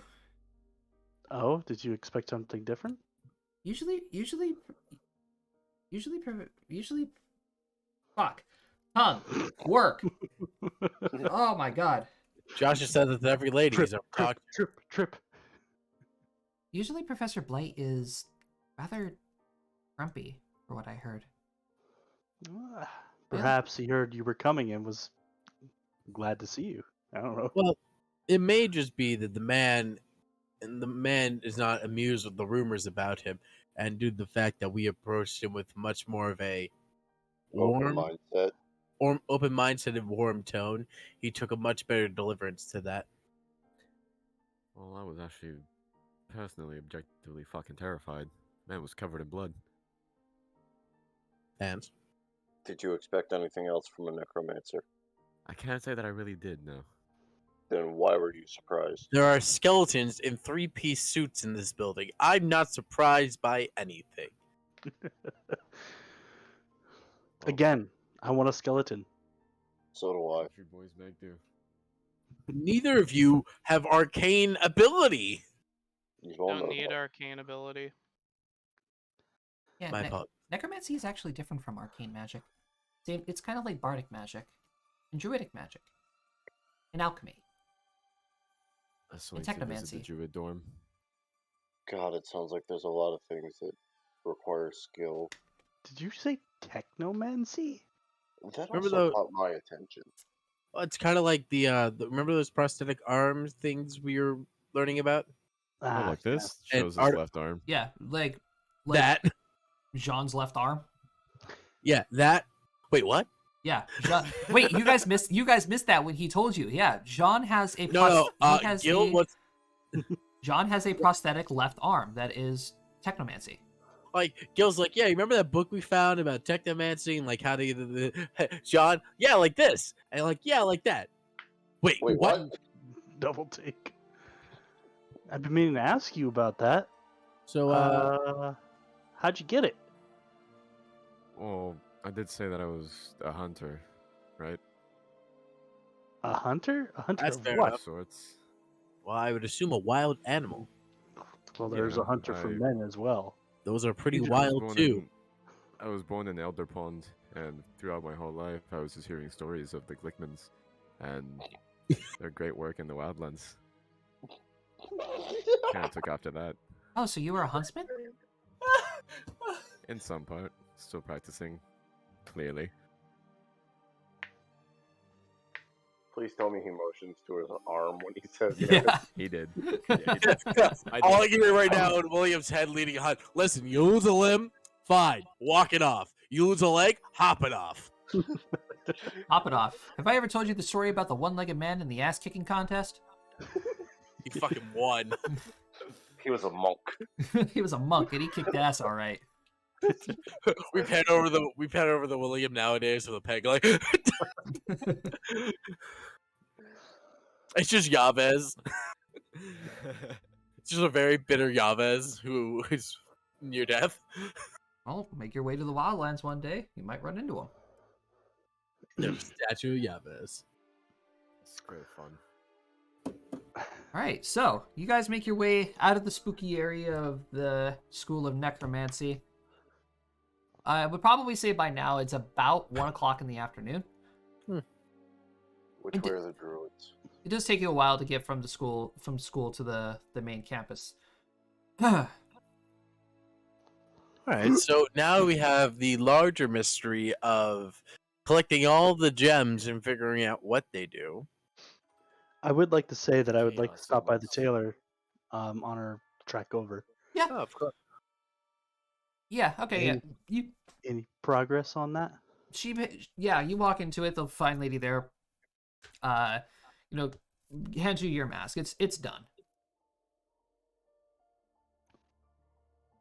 Very nice. Ivory white. What a lovely shade. I put it on. Ah, perfect fit. Thank you very much, ma'am. Of course, Doc. Josh, in this tailor, would I be able to find a mask of orcish descent? Like a tribal mask? Yes. You're just in a- I don't This isn't think a they tailor. wear masks. I think they do face paint.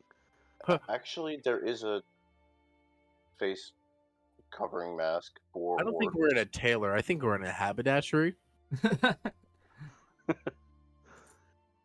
No. Unfortunately, this is more or less of a.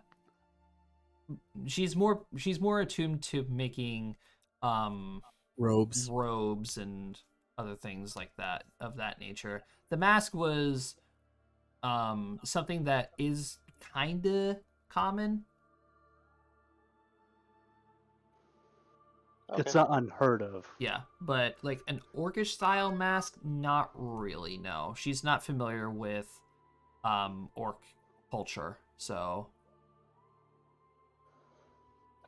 What do you want a mask for? Don't ask questions you don't want the answers to. I asked the question, so obviously I want the answer. Your statement makes no sense. So, Anathil, is there anything that you need to do to help prepare for those auditions? not really. I mean, I have my sheet music with me. I guess I just need to go practice before the auditions. Would you like some... Would you like an audience? Exactly. Sometimes it may help. Sure. Let's get jiggy with it. Of all the things you could have Of said, all the things. I know, like that's Gil's exact reaction. Like of all the things you said, I Drax. feel like in the real world, I had a really visceral reaction to that. I did too. That's what I I did said. too. I did too, Jom. I wasn't paying attention. I didn't hear what was said. It's okay. I said let's get jiggy with it. No, No. no. All right, so Anathil would lead you guys across campus again, and bring you guys to what is seen as the Bardic School of Magic. And when you guys enter this area, you guys are filled with music coming from every direction, different styles of music, from fast pace to waltzing to the sounds of flutes and different woodwind instruments, even sounds of trumpets and horns way, way, way off in the distance. Drums, and it's honestly a chaotic mess with everything happening all at once. You see Usk pull some of the fur from his arm guards and put them in his ears. All right, give me perception rolls. Ooh. Wow. Wow, that is a stark contrast to your perception roll earlier there, Oh, gentlemen. I know. Fuck you, Josh. I love how like we love the perception roll 1-up contest that's just always going on. Any roll contest. Yeah, Yeah. that's true. Perception. All right, so Gil, Cody, yeah, so Gil, Drac, and Anathil happen to see this. As you guys are like just about to reach the steps to go into the school itself, out of the corner of your eye, like on the right-hand side of the stairway, you can see what appears to be a giant huddle of students. Giant what? Huddle? Yeah, like a giant huddle of students, and they're like all like chanting and cheering, and like it's pretty rowdy over here. Ge- I like to think me and Dave just focused on the same thing. Gil like casually leans on his trident and like looks at Drac. So what do you think's going on there?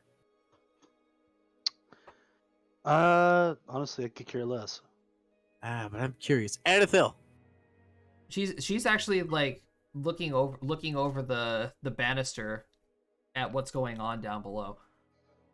Do you know? Like Yeah. they have like a Oh, go on. Yeah, it's a bar. It's they're fighting. It's a Bardoff? I heard fight. I'm intrigued now. I look over the banister. So are they like just aggressively playing music at each other? But it's a bardic. They're called bardic duels. When two bards disagree with each other, or if one thinks that they're better than the other, they can challenge each other to a bardic duel. It comes from nobility. Bart, can you stop eating my fucking? Oh my god, cat. Please excuse us, everybody. We're experiencing tactical difficulties. Feline difficulties. Hold on. We're It's a experiencing catastrophe. pussy Come problems. here. It's a catastrophe over here. Shut up, Matt. Honestly, Joe catastrophe is better. much Well, funnier than fine. pussy power. Ugh. Come on. Well, you know, National Josh's Women's cat Day? isn't pussing me out of this fight. Okay, so anyway, God. Anathil goes to explain. So bardic duels are essentially the old style of like fencing duels. Oh. They come from nobility, and it originally was when certain nobles would say, "Oh, well, my entertainment is more prevalent than yours," and eventually that they would get in such a heated argument that they decided to have the bards duel. Gil has a very obvious sigh on his face, like, it's such a stupid thing, and like he absolutely has seen that happen in real life. Well, Usk just pulls out a sash. I prefer to play lose or lose. Well, the thing is, it eventually became so custom to bards that it's mostly a way of showing their pride now. Fascinating. So down, So- down in the pit, you guys happen to see that there are two people that you haven't seen before. One of them appears to be holding a guitar-like instrument, and the other one is holding a flute. And they Flute beatboxing. and yeah. they get shoved into the center of the circle where they start talking, they start bad mouthing one another and such, and then eventually you guys start to hear the crowd start like clapping and stomping their feet to what now sounds like the sounds of a metronome, and they're setting the pace of the song. So the two, one appears to be a elven man, and the other one appears to be a gnomish female. Please tell me the gnome has the flute. The gnome is wielding the guitar, Oh, even better. and the elvish man That's is funny. wielding the flute. So, as the tempo of the claps and the stamping of the feet begin, the guitarist takes up his instrument and he begins playing something along the lines of like a mid-paced like dance opening. Play Wonderwall. I Honestly- was more picturing a ballad. Honestly, when he begins playing the guitar, you guys happen to see that the guitar kind of sounds out of tune a little bit. And him noticing this quickly reaches up, spins the notches on the guitar, and now it starts to sound a little bit better than it originally was. The gnomish female laughs in his direction as she takes up her flute, and she begins playing her side of the music as it transitions into the flute, and slowly she starts playing, and it sounds very much like a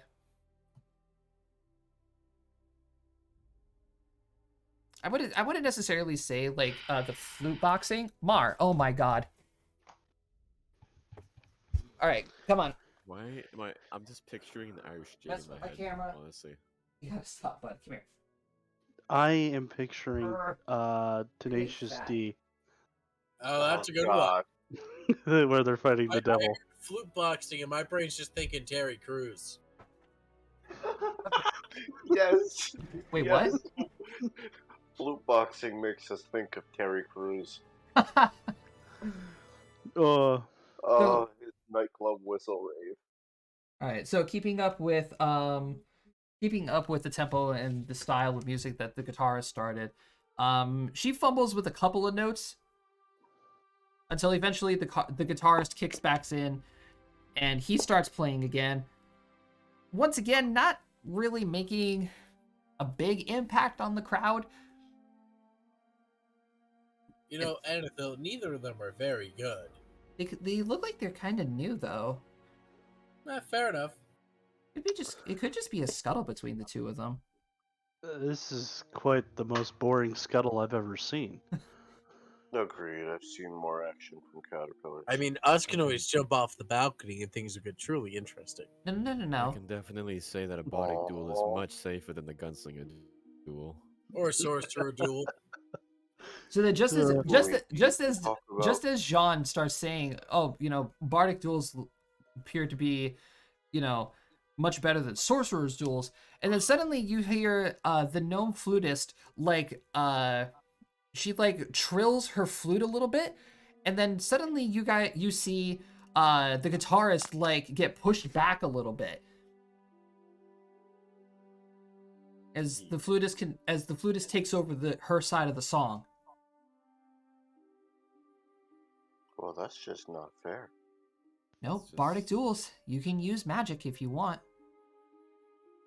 It must take great skill and concentration, though. Well, The guitarist, meanwhile, he takes back over the song again, and he tries. You can see like what appears to be a flash of light dart out from his hand as he strums back down, and like points his guitar pick towards the gnomish flutist. But she sees it coming, and she twirls around, and then raises her flute one more time, and finishes the song. And the bard, the guitarist, just then like slumps down to his knees and just like holds his head in his hands, like no.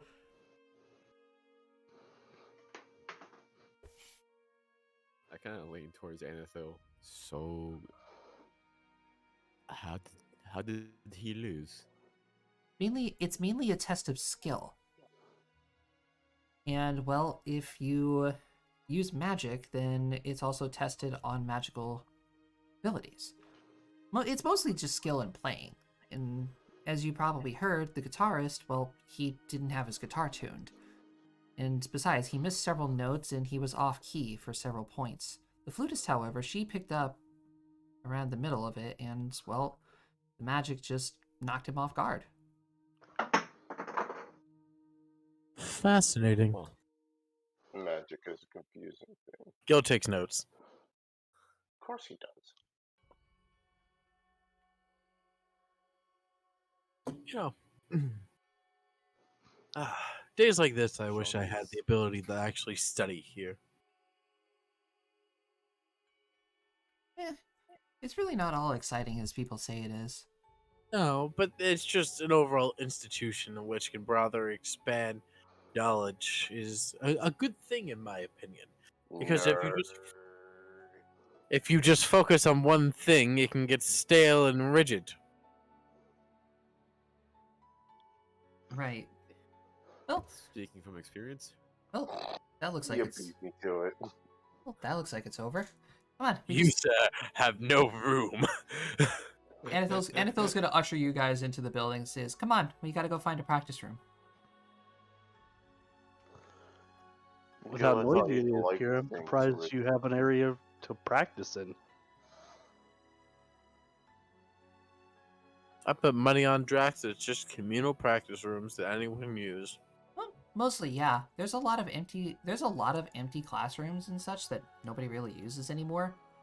I wonder if Professor Hardy is here. Every liberal arts college ever. Is he wrong? Anathil He's not. is gonna walk up to one of the students and she's going to speak with them and says, "Is Professor Hardy around by any chance?"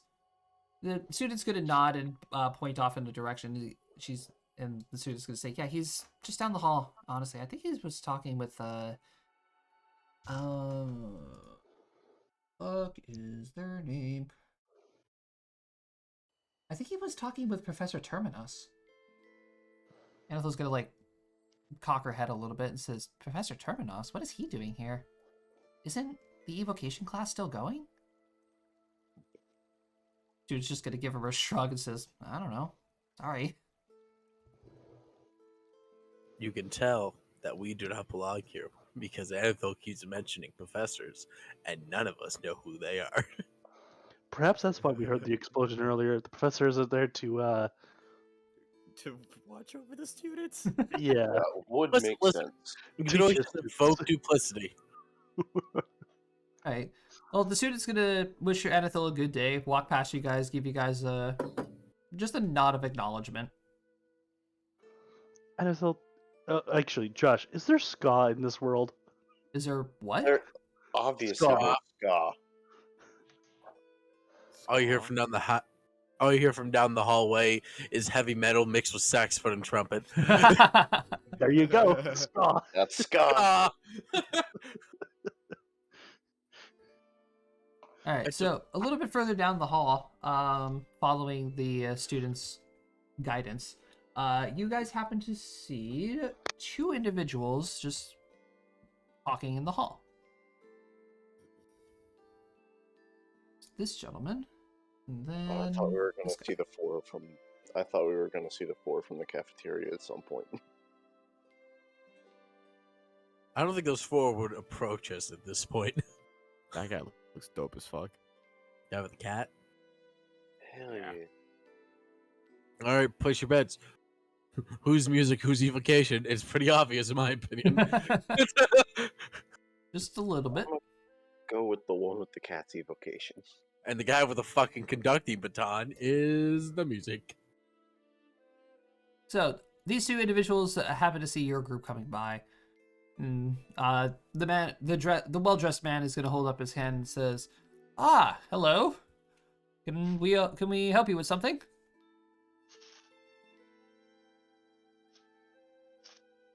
Looks at Points Anethel. to LFL. Did you guys like Entire part a little bit for Anathil to come forward? entire group kind of just looks at Anethel. And Anathil's going to come forward, and you're going to see this guy's face light up, and he's going to just like hold out his arms and says, "Anathil! Oh, it is so lovely to see you again. How are you?" leans over the Drax. She is really just loved by every professor here. Have you noticed that? That's a It's a sh- professor. It's a shame she let students dictate her. Absolutely. Because listen, if there was ever a place to like flaunt being a teacher's pet, it's working for her. She's gonna give him a smile and like give him a bow and say, "I'm doing rather well, Professor Hardy. It's good to see you again." And same with you, Professor Terminus. Likewise, Anathil. Can I pet your cat? Oh, Sparky here. He's gonna like hold up his hand, and the cat's gonna slowly walk out onto his hand, and he'll hold him out. Oh, I'm gonna lean Oscar's towards. petting the cat. I'm gonna lean towards Gil and go, "Isn't Sparky a dog's name?" I think that's kind of non-discriminate when it comes to magic. Brady, as you go and touch the cat, I need you to take 2 points of lightning damage. Yes, See what I mean? it does not stop know, us. I think We're that gonna. makes sense actually. So, Anathil, what brings you here? Did you eat yet? I'm assuming you're here for the auditions, correct? Yeah, actually. I was actually would ask you if it's okay if I use one of the practice rooms, because my friends want to hear my performance. Gives a wave. Oh, well, Osk just waves and goes back to petting the cat. 2 more points. 1 more point. 6 more points of electricity damage. 5 more points. You rage. No, I have DR. Oh, okay. Imagine Rage petting a cat. It's just a Been cost. there, It's Done just that. it's just that karaoke anime. Oh, Aggressive? Yeah. Yeah, all right. I get to go. Well, you are more than welcome to have one of the practice rooms for your performance, Anathil. By all means.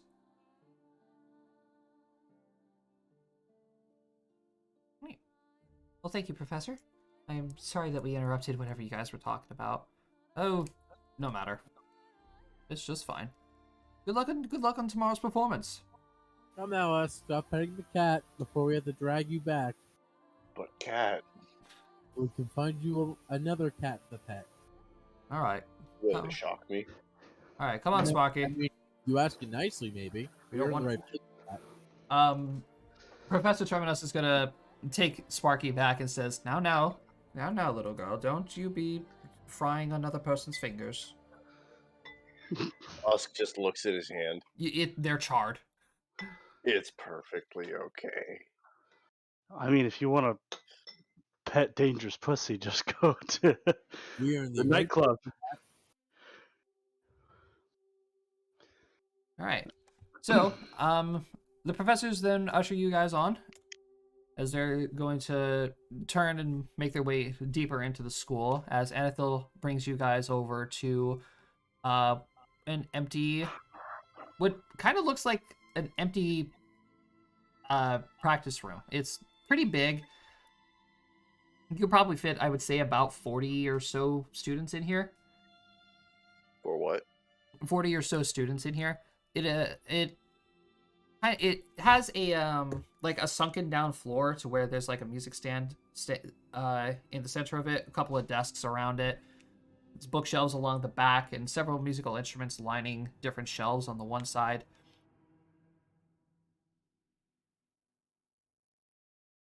Then she just allows you guys to come in and makes her way down towards the center of the room. Osk is gonna pull the fur out of his ears. My oh my, it was quite a much larger room than I was expecting.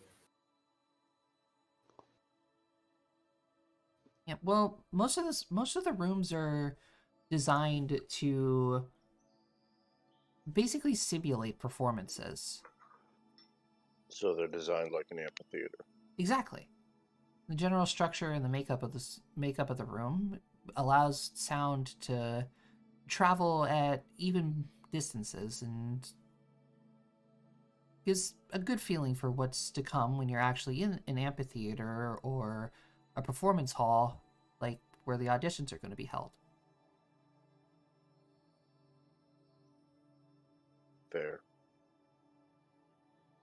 So I don't know if you guys want to like just sit on the ground or at the desks, well, whichever. It's gonna take me a little bit to set up. Take your Just time. Casually gonna sit in a chair, like a couple rows in from the front, I and pull just- out a bag of nuts.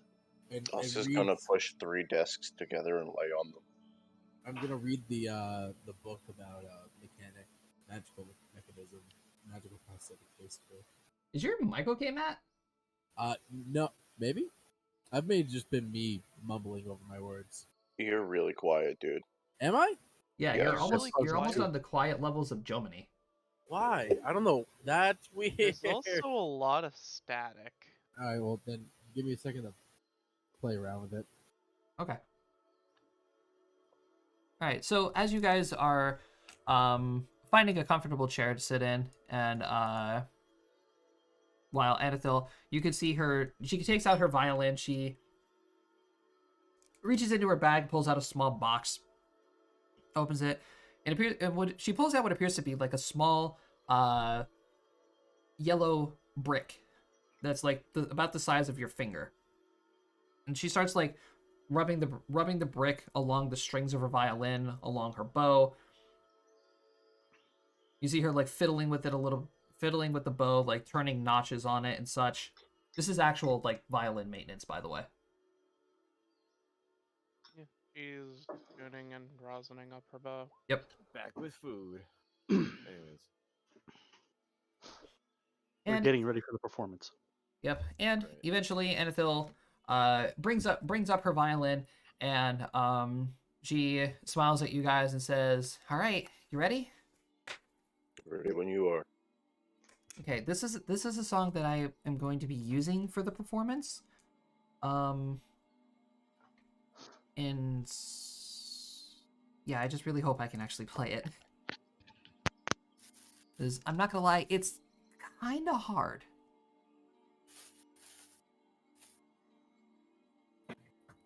My betterer. Got faith on you, baby. Yes. Yes, you're better, Matt. I'm betterer. Oh, did I miss did I miss a check or something? Oh. No, Anethil is about to do her performance. Oh, okay. Gil puts down the book of magical prosthetics, All right. and I take a It's- peek at the book of magical prosthetics. it is back in my bag. Damn it. All right. So as she takes up her bow, she begins playing slow and helpful chords to start off the song, and when she goes up to a higher chord, she stops, lets there be silence for a little bit, and then suddenly she immediately starts playing it again at a very, very fast pace. She's going to do a versatile performance. Oh no, not that. Her Inspire Courage performance. Woo! All right, so between the different 8th notes and 16th notes that she is constantly putting out, you can sort of tell. Give me perception rolls, actually. Ooh, this is gonna be entertaining. Did I close my I guess I closed my sheet. Oh, that's weird.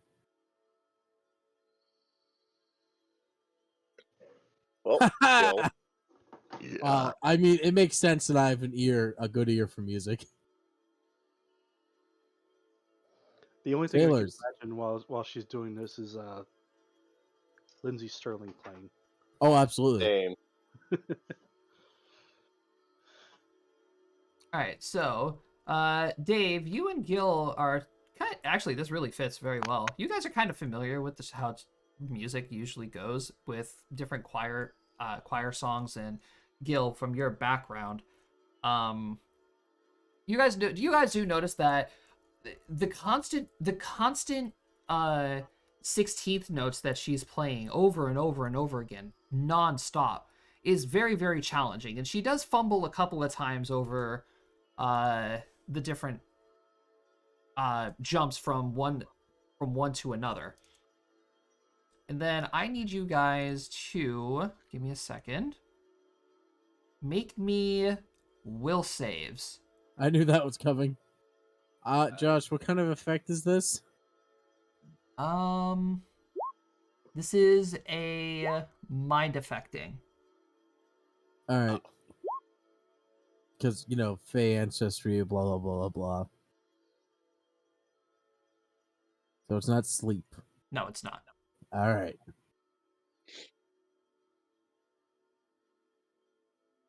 All right, I have 3 will saves. Is it enchantment, Josh, or no? No, this is just one of her performances. All right, sounds good. Who are we missing? Me. Dave. David. Ziva?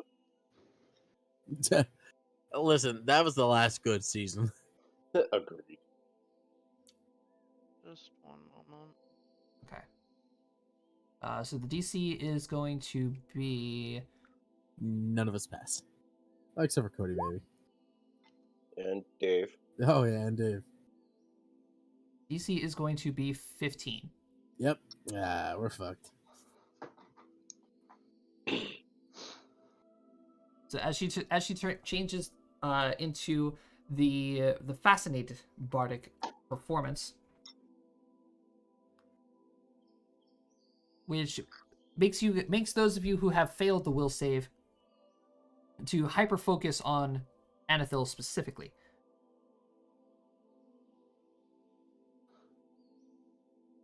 Your mind completely just blocks out the rest of the world around you, and it solely focuses on her and the performance itself, which picks up when this happens, and she's finally getting the hang of playing the 16th notes and the constant strain on her wrist and the quick movements of her left hand.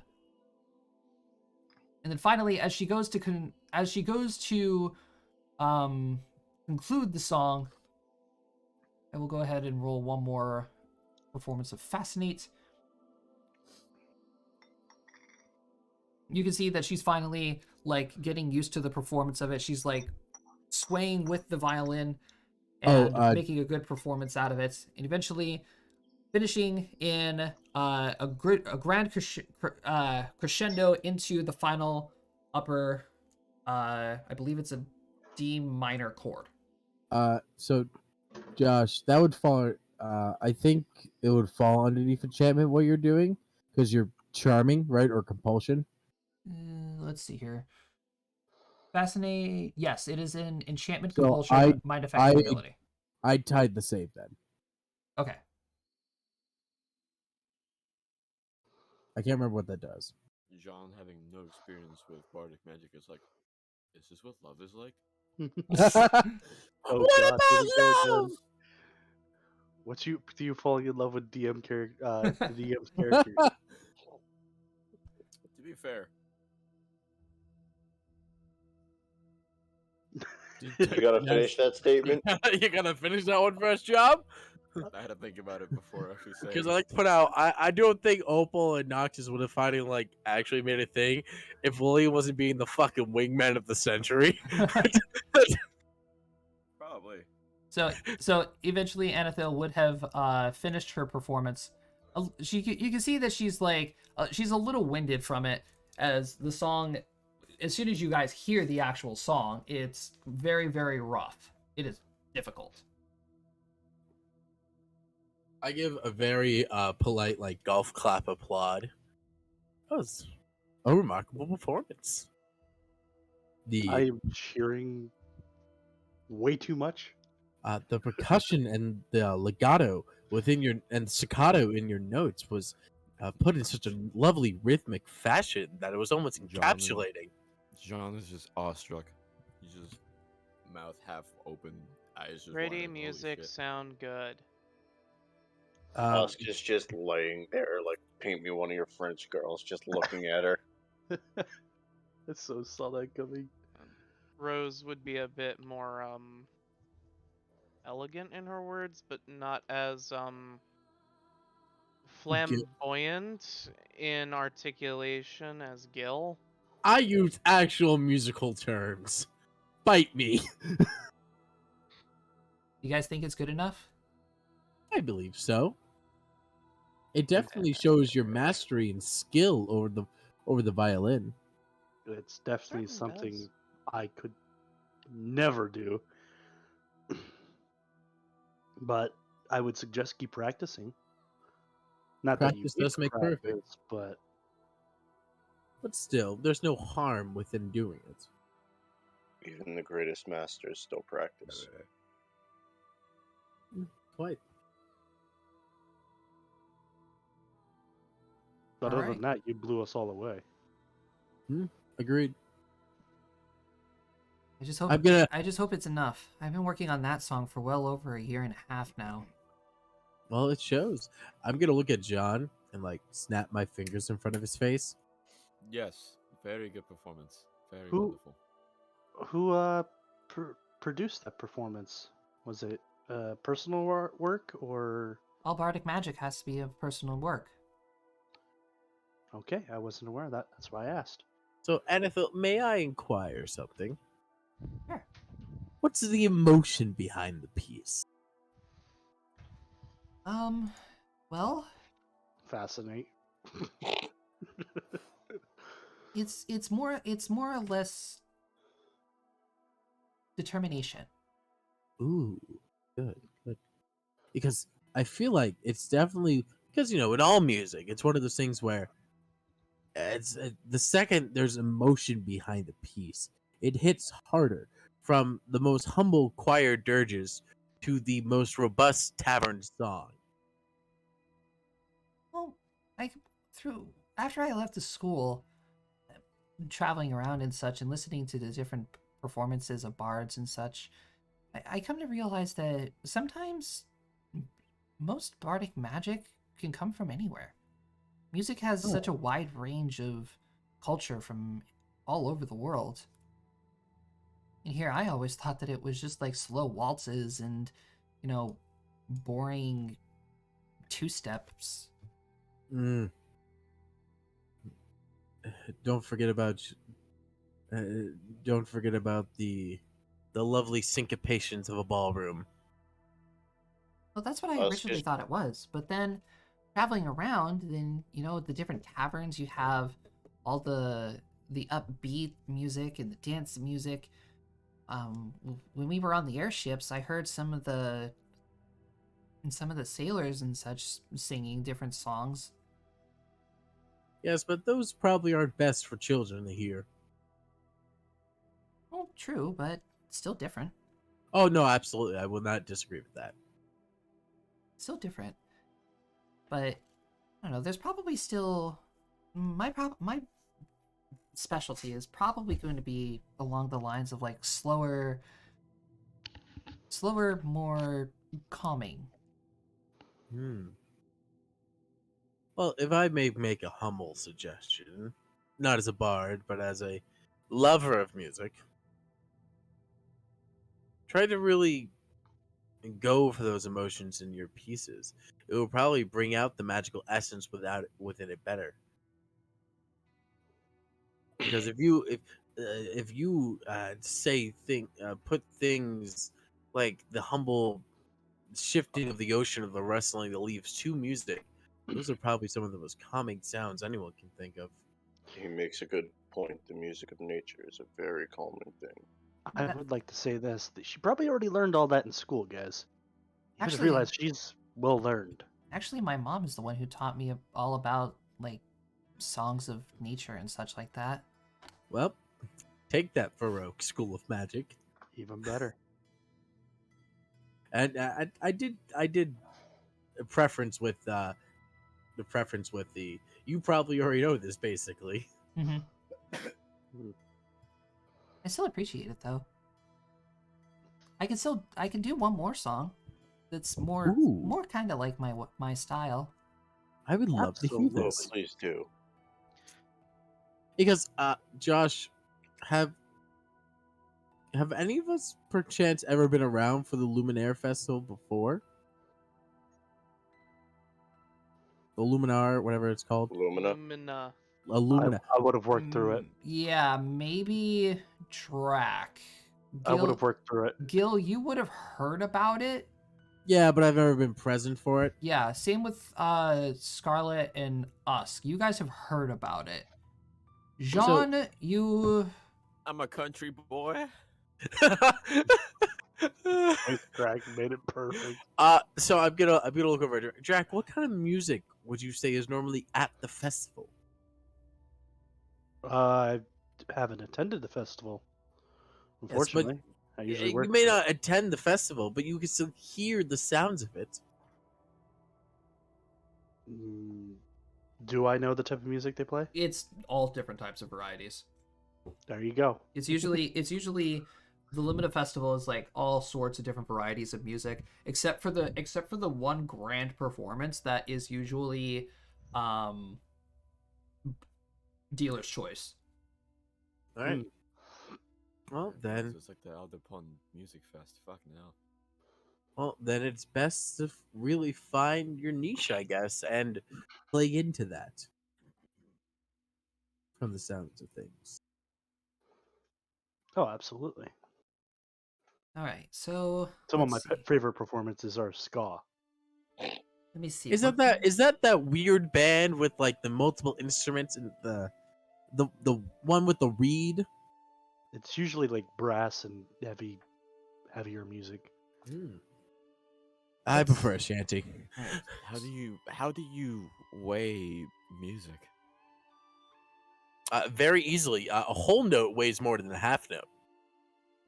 You can weigh music. I hate you, Matt. As someone who that just physically hurt me.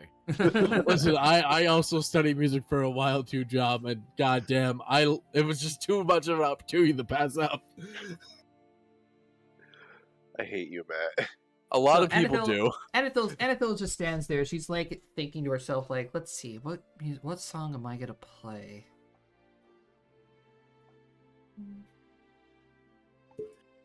Titans She suddenly perks up and like gives you guys a devious smile and say, "Okay, I know a song I can play for you guys." But be warned, I'm not gonna hold back on this one. Go for it. You were holding back on the previous one. Mm-hmm. Gil goes a little polite clap and just goes, "No, please do."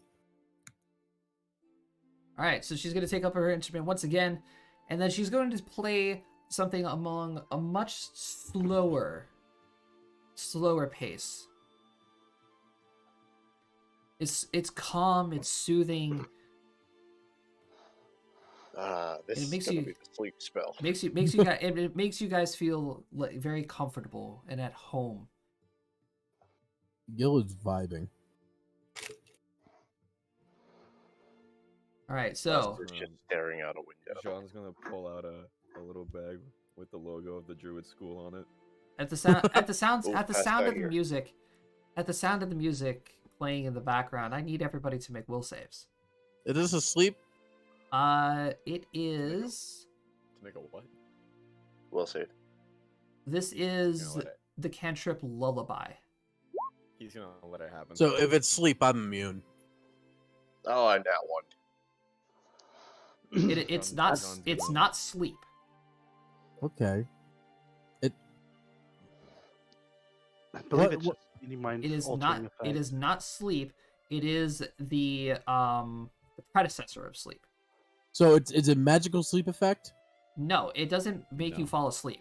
Oh, okay. All right. Oh god, this is gonna go great with getting high. Jean's gonna let whatever That- happens happen. Add 2 to that. Okay.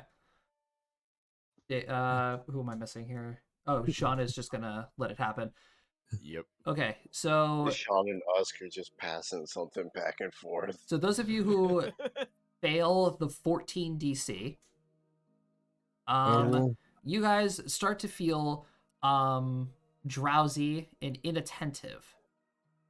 You guys Pretty are sure me and Sean felt that way already. you guys are then going to be taking a -5 penalty on perception checks and a -2 penalty on will saves against sleep effects.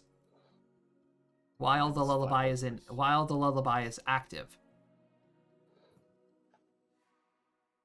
Okay. Then as the song continues and she's about to end, I will need everybody to make another will save. or sleep? Well, Yeah, I'm be a fine. -2. At minus Okay, yeah, this is compulsion. I see what you mean, Josh. Wow. Okay. So that's a 6. I got a 16.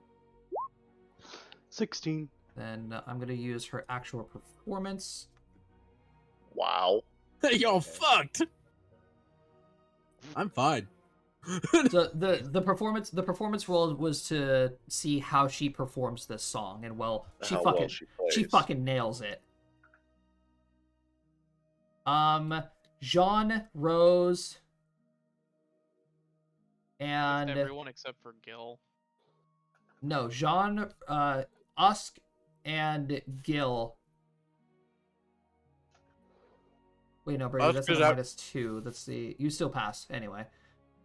Usk, you are like, holy shit, trying to stay awake.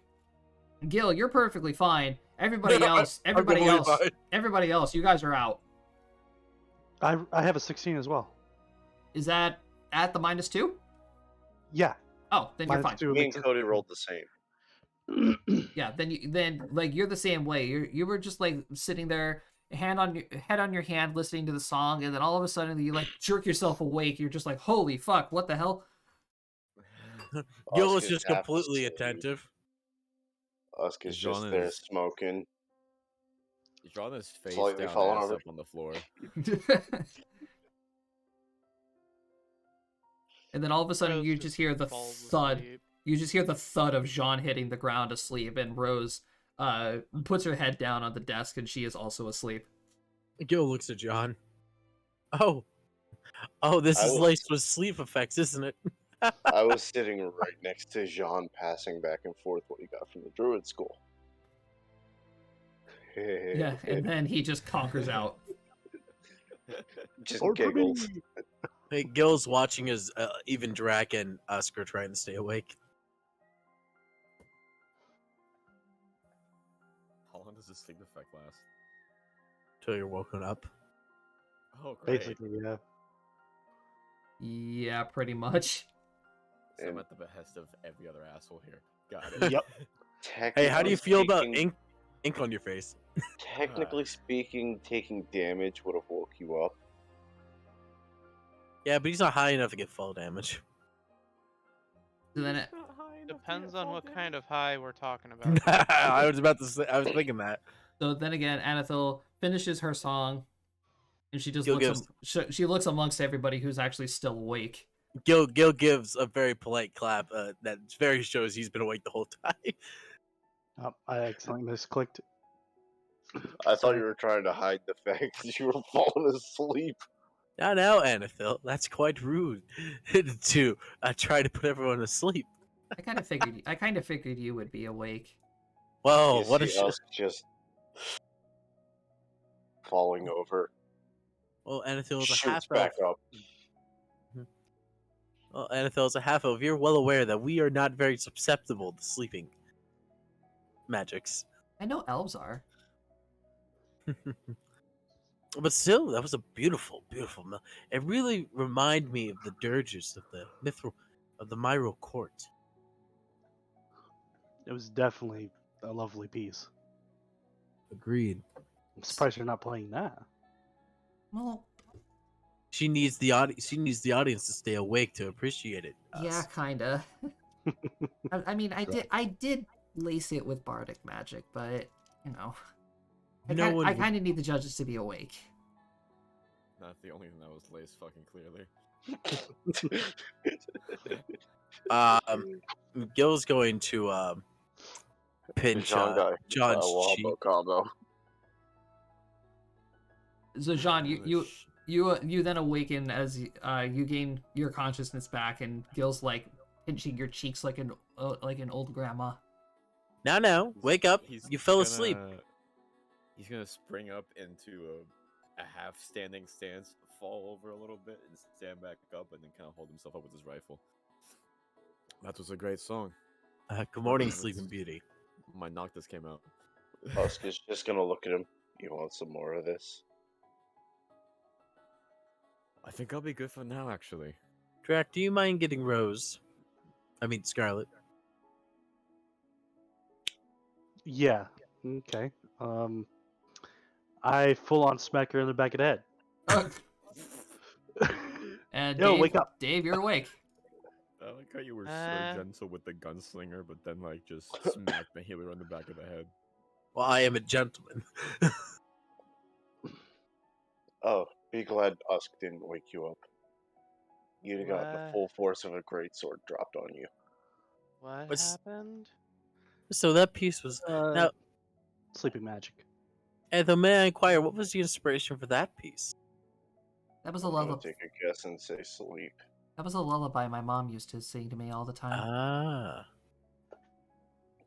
Explains why there was so much feeling and compassion in it. some say a lullaby is the strongest form of the magics. I mean, what is it? Ancient times, some most believe that a lullaby warded off evil spirits before bed. That explains a few things growing up. Really? Because But I can imagine Usk's dad be like, evil spirits? Nah, just punch him. That is exactly how his dad was. His mother was not.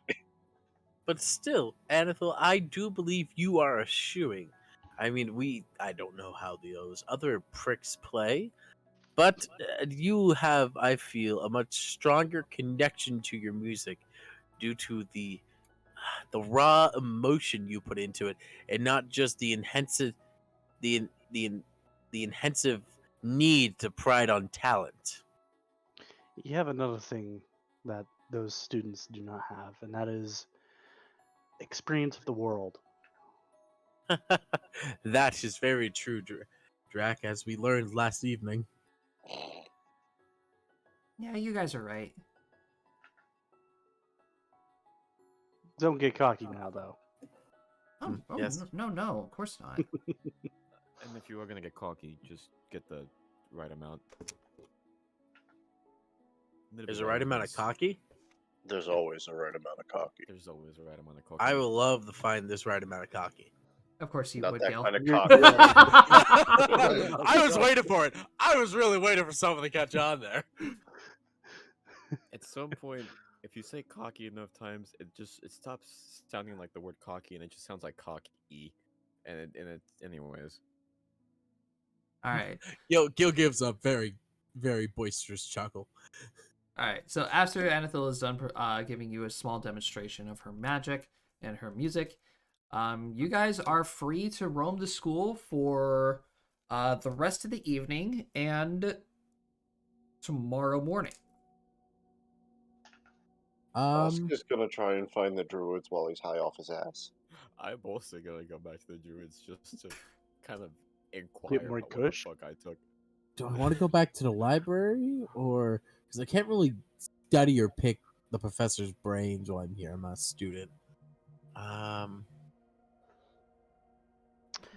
Did I receive the funds yet? Oh yeah. You would have by now. Okay, I'm going to pay a visit to a representative of my guild if there is one. There within this is area. not one here. That's Okay. not surprising. I'm gonna look at the Thank you. party and say, so who of you is gonna be sticking together for the rest of the evening? I'm going to the druids. Alright. I'm going to go find myself a loo, and I'll meet up with you at the druid school, I guess. What's a loo? A bathroom, The Outback. You gotta go Out- potty. outhouse, hole in the ground, Usk. Ah, The bucket. the shitter. Yes. The shit, exactly. I I think I might go spend some time in the library or is there a place to practice spells? Nerd. I'm at a magic school, Usk, as a sorcerer. What do you expect from me? Nerd. It usually depends on the different kinds of magic that you're practicing. Evocation? Yeah. Evocation. Usk is gonna pick up a rock. Evocation. I would probably say the dust fields behind the evocation school then. I feel like that's aptly named for probably what it's used for. Alright. I think I'm gonna So head I'm back to the gonna dorm and work on this music a little bit more. Well, I'm gonna I walk off in a random direction, and that's gonna be my cue for me to be back from the bathroom. So give me 1 minute. All right. well, I am feel going to join Anathel. Okay. Gil's gonna say, well, if you need me, just shoot me a message. Same. I'm gonna be hearing voices as it is. Drac, what are you going up to? I'm gonna go look for some entertainment. Fine. You want to come watch me hit training dummies? Or do you want to come with me? Not that kind of entertainment. Oh, Do I you see, wanna I see, come I with see. me? Not that kind of entertainment either.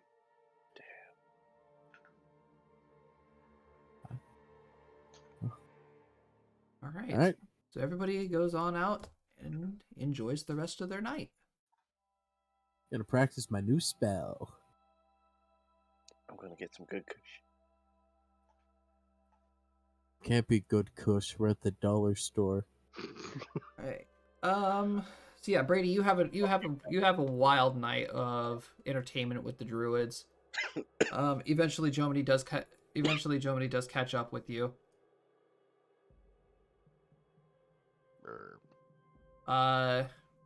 Let's see. Track. Depends on the kind of entertainment you're looking for. I was looking Ladies. for a brothel.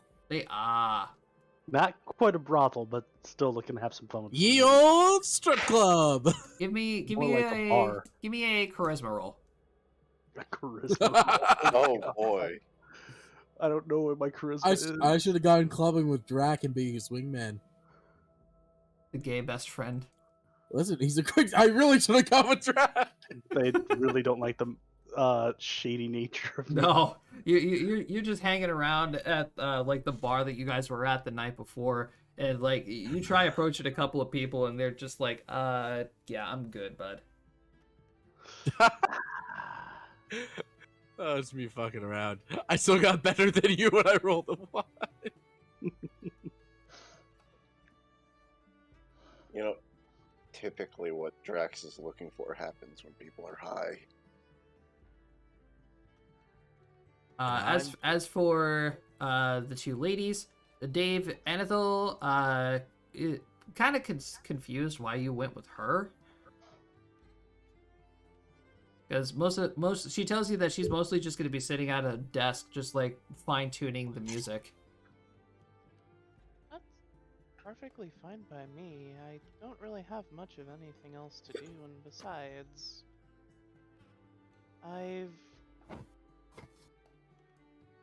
well, to be perfectly honest with you, I've just had this sneaking suspicion that those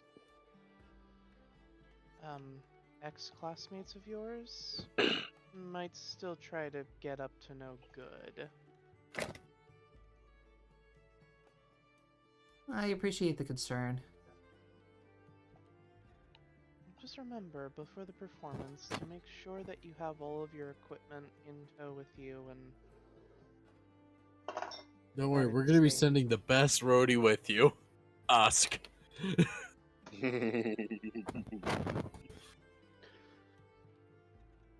All right.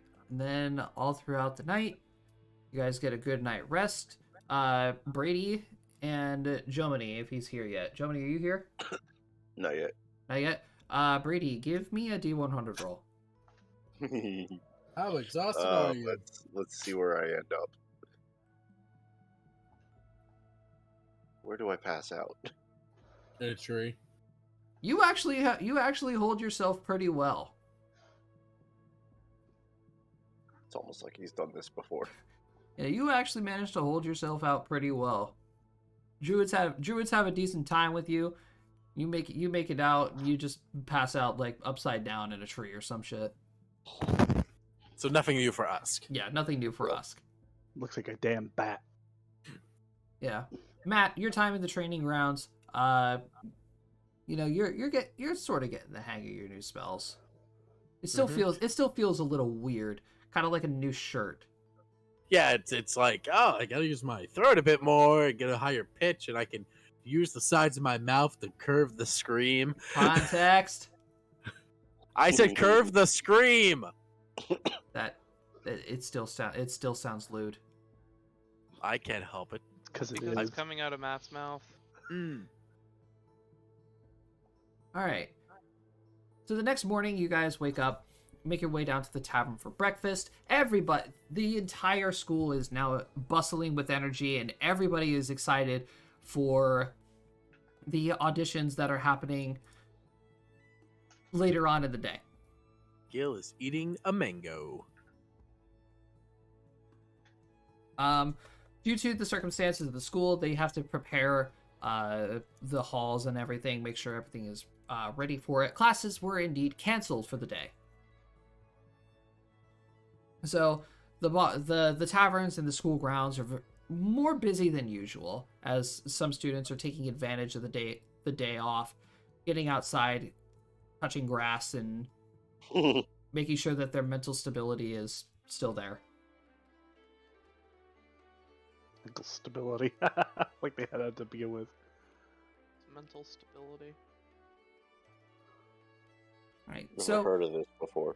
all throughout the day, you guys have free time, or we can just go ahead and skip directly to the performances. I may peruse the library a wee bit. Okay, give me Knowledge Arcana. Yay! I love making the knowledge smarty pants check. Because, I got time, I'm here, and when in Rome.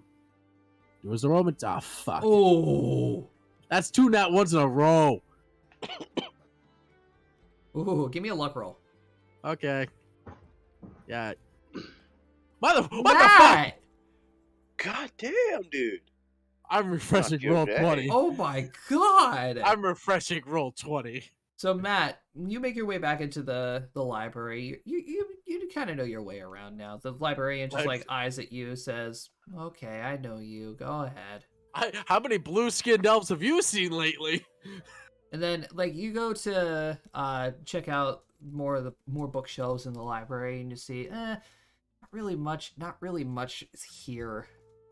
Not that I So, don't already you're just- know. So you say like, okay, you pull over like one of the ladders and stuff to look at the higher shelves.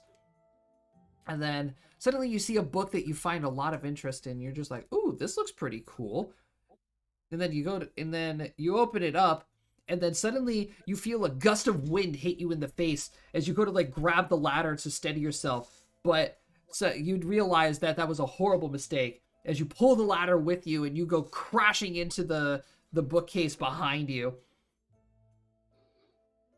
And then, but the force of the wind, and you causing an impact on the case itself, you suddenly think you're like, whoa, okay, that was weird. And then you realize, I'm going backwards. Why am I still going backwards? There's a bookcase behind me. And then you just hear boom, boom, as the other bookcases and the sounds of books crashing to the ground. Why don't people secure bookshelves to the ground, huh? Technically speaking, if you want to go with proper building code, if it's taller than a person, it should be anchored Back. to the wall. Yeah, but who actually gave a shit back in these times? And then suddenly, just a big impact as the last bookshelf finally collides with the wall, and the sounds of books go crashing to the ground. And Gil, you fall off of the ladder, taking 2 points of fall damage. I'm sorry, what the fuck is happening? I rolled Gil's falling off a ladder. I rolled a nat 1 to find a new book, and then I rolled the luck roll to see what happens. I rolled a 9. You got Oh, by the way, fucked. Josh, That's did what you Show read me. happened. Yeah, Germany, roll a d100. I have to roll a D100. Yes. How was his night, Josh? Hold on. Well, if this is Yeah, what Germany, I'm assuming this is for. roll me a knowledge history. Okay, so this is what I think it's for. and add 5 to it. I can't see the roll right now. One second. Okay. You got a 4 on the roll. That's a 9 total. Wow. God, fuck roll 20 right now. Yeah, it's not really. You're in a magic school. It's you find a lot of things about magical history, but not those events, unfortunately. I'm gonna assume that I also hear whatever the fuck happened to Gil. Yeah. Wait, did you do this last night or this morning? This today. When I Today? left Oh, for the okay, yeah. loo. And then suddenly you just hear the loud crashing of bookcases and bookshelves happening. And then you look as the librarian is like dragging Gil out from has his one ear like death gripped in her hand. I very slowly closed the book in my hand, put it It was back an in the shelf. It was an accident. I swear, the book shot a gust of air at me. And she just like picks you up and just yeets you out of the library like cartoon style. I'm gonna walk out and then extend my hand out at Gil to help him up. Gil Doing all takes right it there, to bud. stand. Well, I was searching in the library for some new literature, and I found a book that piqued my fancy that was talking about storms and air currents. Let alone the book had its own air current, apparently, knocking me backwards, the ladder backwards, causing me to then begin a cascading domino effect throughout the library. You shouldn't keep and Gil raises his voice a little bit. You shouldn't keep books that attack back out in the open, perhaps. Did you also partake in the druid's activities today? Nope, this was all legitimately what just happened. Yeah, this happened right in front of you, Jomini. Oh, I saw it happen. Yes, you saw that happen. Well, it was very amusing to watch, I can tell you that much. Well, there goes my time reading in the library. For now. Let's go help Anthil. By the way, what were you looking for? I was just doing some research of my own. Couldn't find On- anything useful, unfortunately. On what? Perhaps I may be able to be assistance. I am well learned. Are you into music performances? I mean, I do enjoy the art of music. Bluff versus sense motive. Oh boy. I assume I'm sense motive. Yes. Okay. Come on, John, show me that God. charisma. Oh, this is gonna suck. Hey, that's not too bad. Oh, fuck!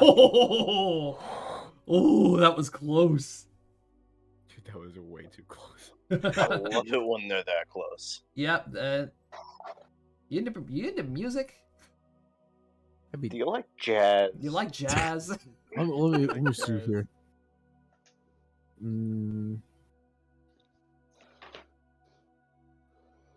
But you see, I'm researching because ever since that performance by Anathil, it kind of just struck something in me. I'm curious about the past Wait, of these. repeat what you said, John? Sorry. Yeah, you gotta speak up. Are you good? Oh, my apologies. Yeah. You throw it your mind. It's the only way we can hear you. Ever since that performance by Anathil, it's been really curious about these Lumina, the Lumina festivals. Oh, well, I know a This bit thing- about them, but not a lot. Brady, you're also fully healed. I know, I just didn't change it yet. Okay. And if you want to know more about the Lumina Festival, Drax is more of a person to ask. He was based in Myro for a good couple years, he said. I only ever visited in passing. Never during the actual festival, though. My role itself. There's a bunch of stuck-up elves. Gil offers no no resistance to that statement. You're not wrong. You think he would find it a little bit racist considering his race. But given how they are now, I heard it was used to be much worse. Oh, that's good to hear. At least I've been a bit out of the loop, if you will. Well, Been a bit- you are your own self-professed country boy. Even God. got the voice crack.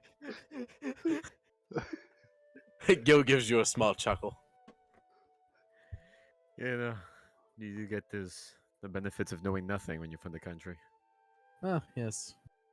Take it as a blessing. Honestly, It's sometimes I not. do. But regardless, I don't know if this school would actually have records of the performances made at the Aluminum Festival. I'm Let sure alone I'll I find don't think something there eventually. let alone I don't think there'd be many records of it unless you look in Myrle's City records because they probably have lists of the performers. Oh, do they? I would argue because let's be honest. The festival is based in that city, so I would argue that they probably do. Let's be honest. Have you ever seen an elf not keep note and then hide it and then squirrel it away somewhere they'll be lost in records? Flashback to notes for Noctis. It's not a joke. I've actually lost them. Well, I think I'll actually be able to find a lot of useful things in the library like Marvel's then. Hmm. Yeah, the mega fan that is. Oh, we'll probably be heading back that direction eventually. Oh, Nah. convenient. God, I really wish I knew what your intention was now. all right. Is that out So of character or in character? no, I, no spoilers. no spoilers. I missed it by one. Missed it by two actually. All right. So as the day progresses, everybody starts to begin getting ready for the performances. Um, Anethel comes up to you guys and basically explains to you that she's like one of the last performances. So you guys have plenty of time. So you guys go out, get some good food in you, and then slowly start making your way towards the performance hall. Oh shit, it's time. So Ah, my boy. Gil's rubbing his head. So, it is now dark out, and you guys enter this grand, much larger building. You know, there's a couple of people ahead of you guys, and you guys slowly make your way into the, excuse me, into the main hall, where you are greeted by a woman at the front door. She appears to be an elven woman with long blonde hair. What appears to be like a mixture of a cloak and like almost battle mage armor. And then you said, as you guys pass through the door and you guys see this woman, like, Drac, you almost run into Anethil as she like freezes.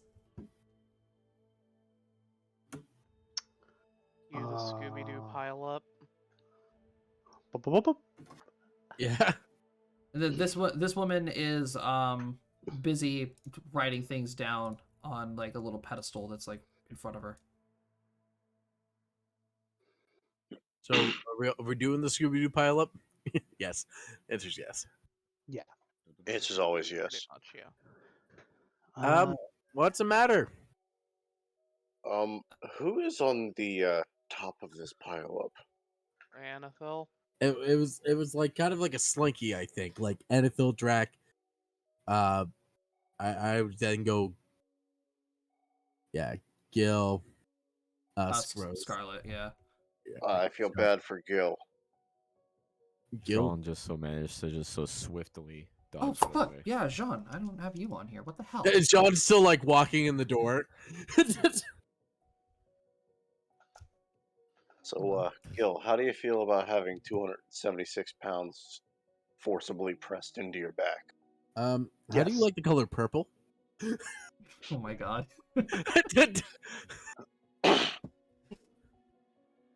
That was such She's- a funny oh my god, and I can't explain why. She's immediately going to turn around, walk over to Usk, point up at him, and says, "Behave." I am behaving. Everybody stopped in front of me. That question was out of Oxygen! character.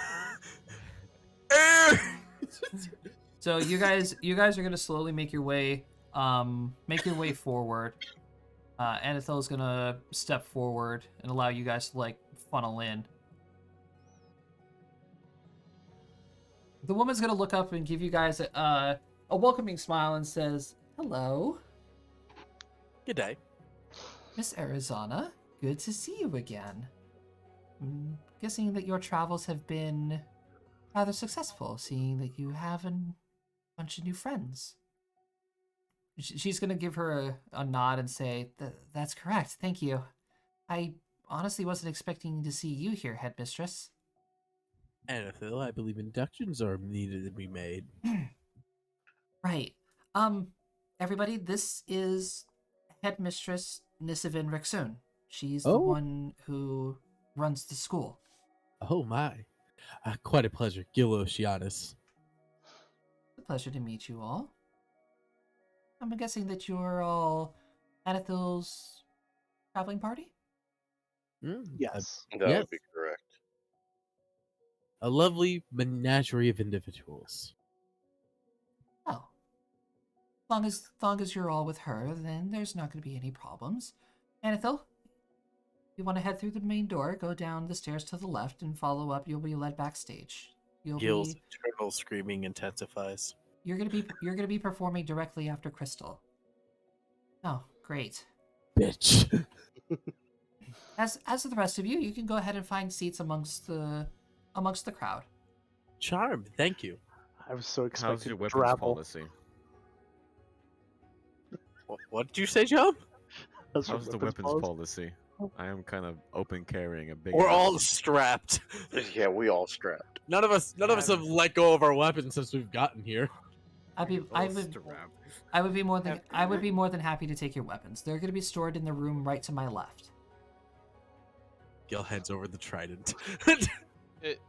I don't think you were made aware of it yet, Gemini, but I wield a massive fucking scythe.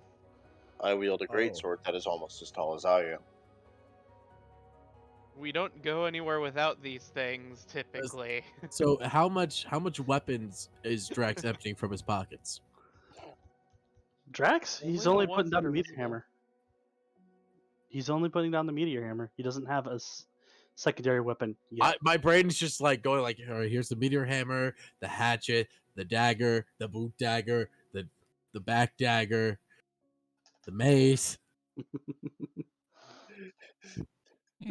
So The as inside the pants machete. So as you guys begin to take off all your weapons and such, Nisabin then raises up her staff, gives it a little flick, and then you see your weapons shoot over to now the now open door into the room, and then the door closes behind them. Gil's eyes watch in amazement. And then she's gonna tap the staff on the ground, opening the door in front of you guys, and gives you guys another smile and says, "Enjoy the performances." Anethil's gonna turn around to you guys and said, "I guess I'll see you guys later then." You're gonna do great. You're gonna do amazing. Best of luck. I have faith in No, I you. only asked that question because realistically, my only visible weapon is my rifle. You don't think Nisavin has some kind of like metal detector? I mean, I pull out coins. I don't think she'd be looking for these, would she? Well, Anethil's gonna make her way up into the backstage area. Then, if anybody else actually does have any hidden weapons, she does stop you and then makes you get rid of it. I don't have Sexton, Your compass. your coins don't count, Jomini. Good. All right, so you guys are go ahead and free to sit amongst the crowd wherever you guys choose to sit. We're taking a row. Nope, we're taking this row. We're taking this row. Okay. Oh, we're going behind Spooky Boy. Yeah. Yeah. Yes, I just kind of follow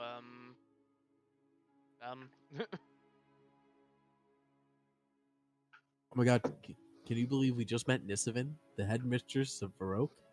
One of the one of the strongest mages in all of Avalon.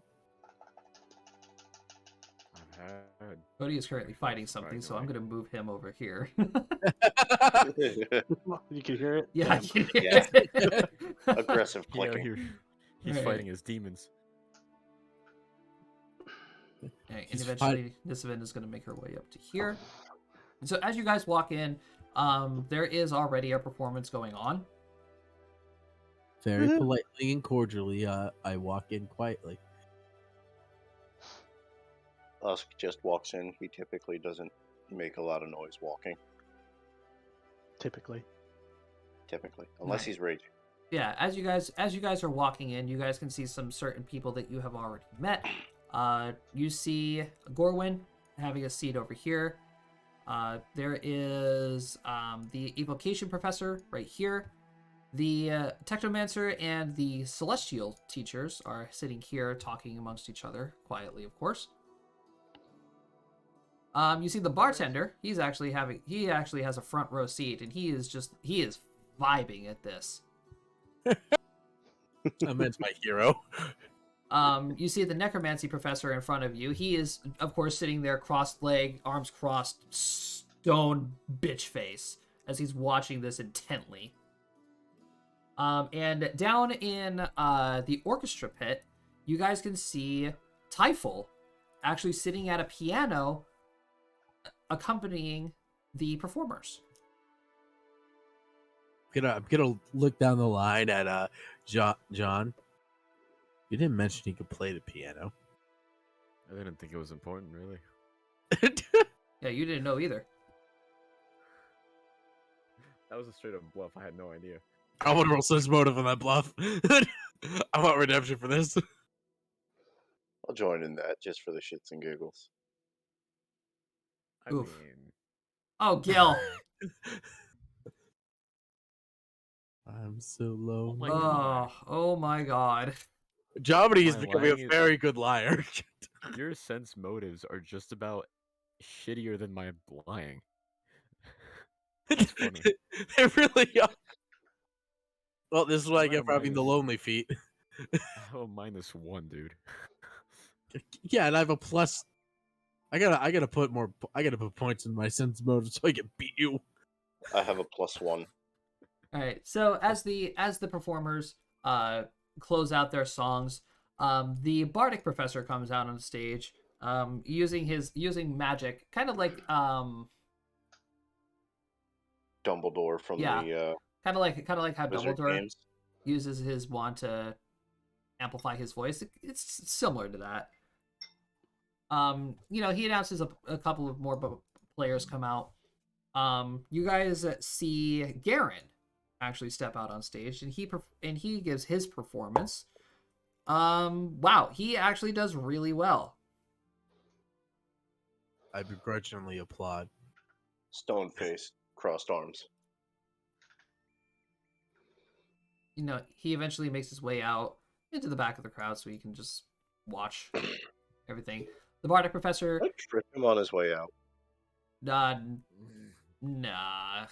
he's gonna go backstage and then make his way around. I'd say if he's gonna like move, it's gonna be like here, to here, to here, to there. Yeah. Damn. Another This map is convoluted as fuck. another student that you see, he eventually comes up. He plays a little like harp almost, You mean a liar? or a lyre, yeah. You're a liar. His Ain't calling you a performance is kind of mediocre. Bro, why you always lying? Yeah, his performance is kind of mediocre. It's not really all that great. But of course, the audience does give a polite applaud, and he makes his way back into the crowd. Then you guys see the tiefling. I believe his name was Tiberius. His name is bitch. No, that's your name. He comes out and he begins his performance. Whoops. His performance is pretty average, honestly. You know, polite Like his applaud. face. Polite applaud. Yeah. As he's ushered off into the crowd to go sit next to Garen.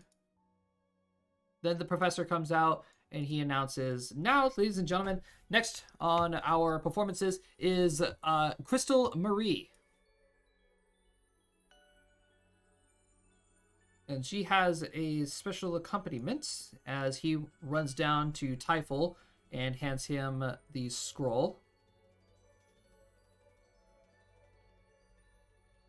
Give me perception rolls. This is her new piece, isn't it? I'm God going, fucking hell! Damn. I'm going to tap everyone on the I'm in our group on the shoulder and hand them all earplugs. Husk just pulls the fur he used last night. All And, right. have to close roll 20 and reopen it. Just fuck my luck like a duck. All right. So Jean and Rose. Rose, you watched Anathil work on her music, and you saw like there was a bunch of different notes and long notes and stuff on, or like short 16th notes on it. It was a lot of black was written on the sheet music. Mm-hmm. This one, from where you can see it, it doesn't really look that complicated.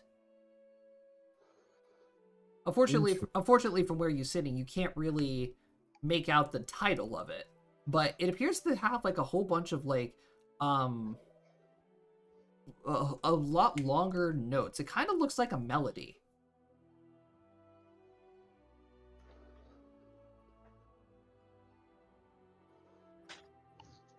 I'm just gonna tell everyone, make sure you pack these in your ears as tight as you. I have a bad feeling. You're not worried. Yeah. So, from here, I just noticed there's a cat boy in the row behind us. that is the transmutation professor. Of course. Doesn't that surprise me? All right, so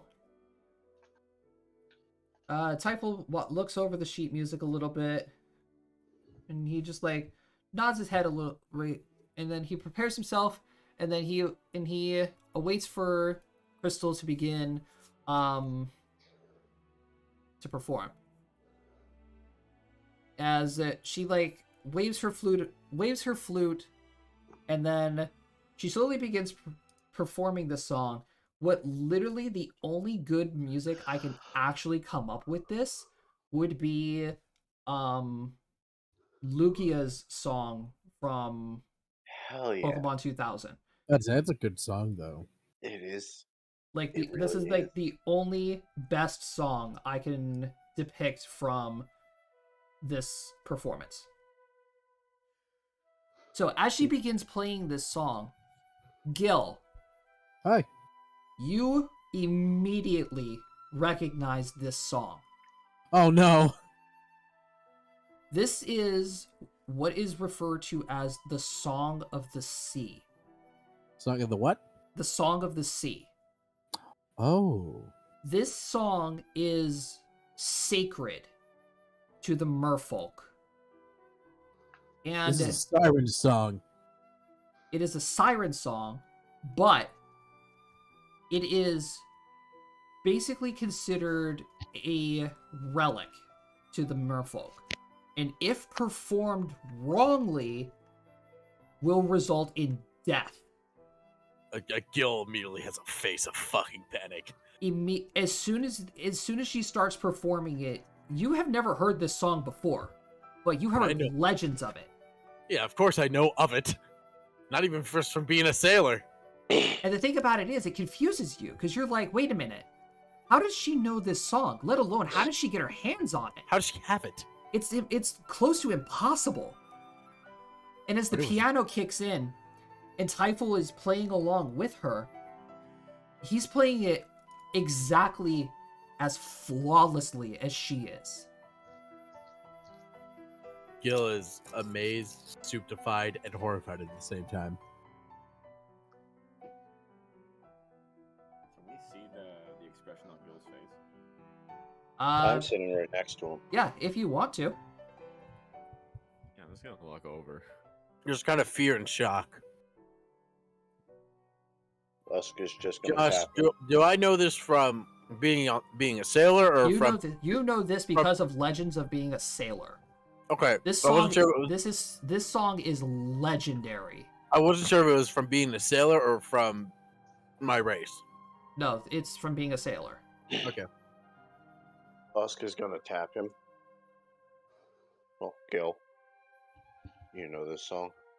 It's sorry. It's called the Song of the Sea, and it's a legendary piece.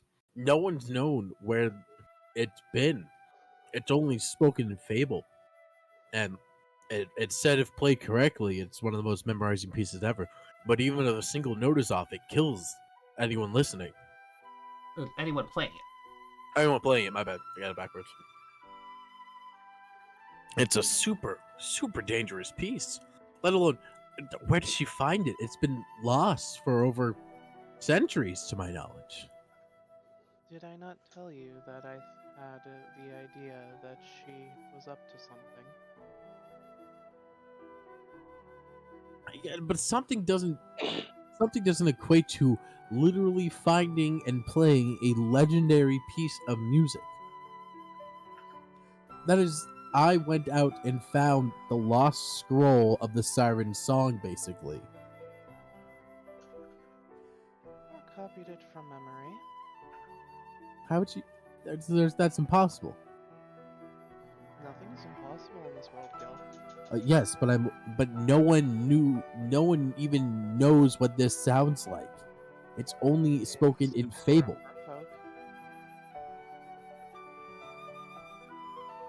Merfolk. Merfolk, do like legitimate merfolk exist in this world, Josh? Yes, they do. Okay. Yeah, in the first campaign, there was an entire kingdom of them. Did you? Oh, you weren't around for that. Um, And But we this- never went underwater in the second campaign. no, trust me, that's about to all change. But still, sailors speak of this song. That means she has to have some relation, I guess. The song is legendary. But it's even stranger to you, Matt, that Typhel literally just got this song, and He's playing it perfectly. playing it perfectly.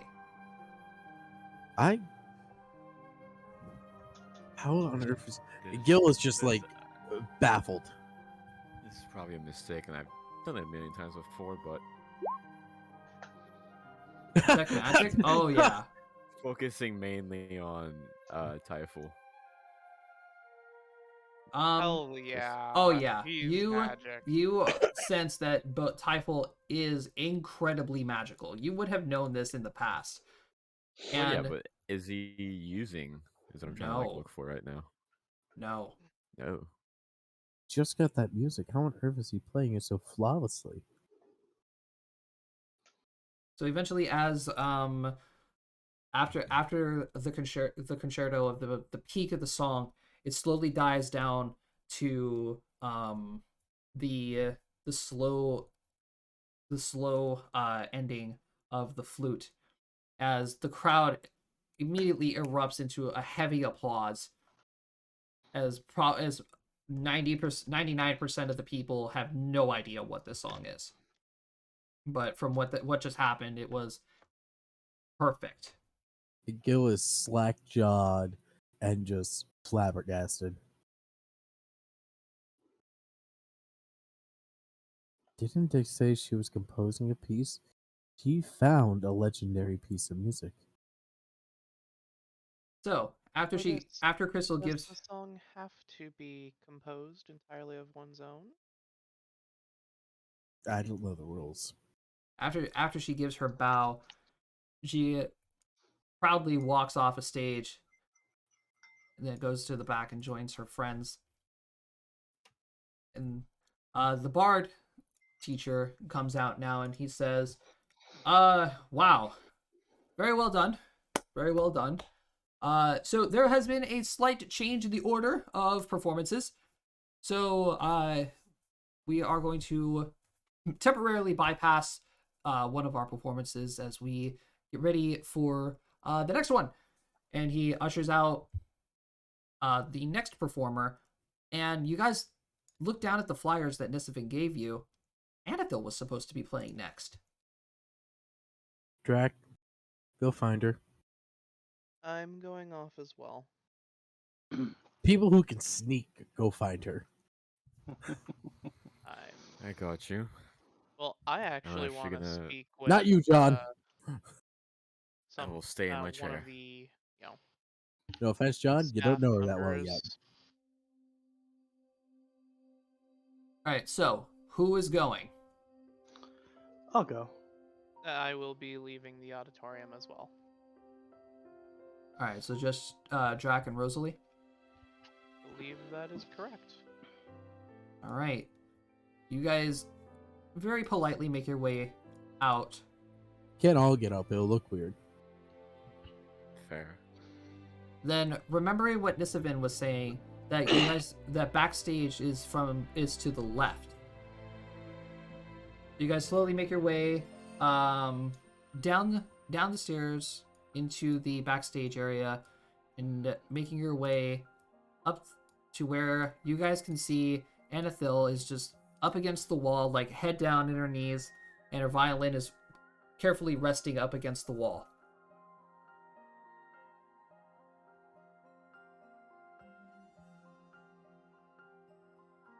I am going to approach her.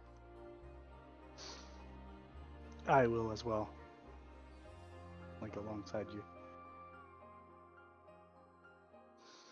Great. Can this boy be playing ska? Please. But I'm not there to enjoy Doing it. ska on this campaign. His So- outfit is screaming ska to me. Right? So as you guys are approaching, you see Anathil like lift her head up and glance over in your direction, and she like straightens herself out and says, "Kind of figured I see one of you, at least one of you guys here." Everything okay, dear? No, did you just hear what that was? Yes. Yes, we did. He'll give a very description of what it was. Song of the Sea, from my understanding. The Song of the Sea. How the hell am I supposed to compete against that? Well, Do the song of the earth. I need to ask you something. Drugs. The rules for this contest. Did the entrances need to be of one's own writing? It could be anything. Be anything? It could be anything. As long as it's performance worthy. Well, I could tell you this.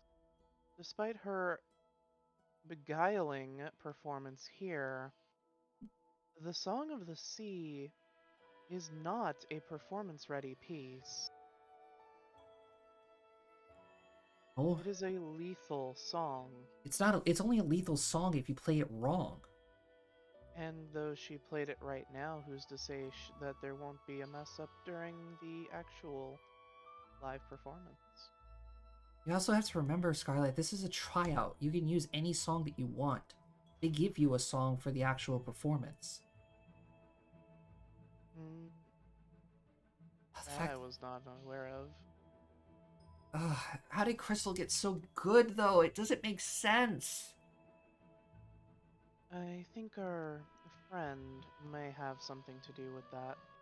Who? Typhus? What's his name? Typhoon? You think Typhel is doing that? Well, you saw how well he picked it up and performed it, only getting the piece now.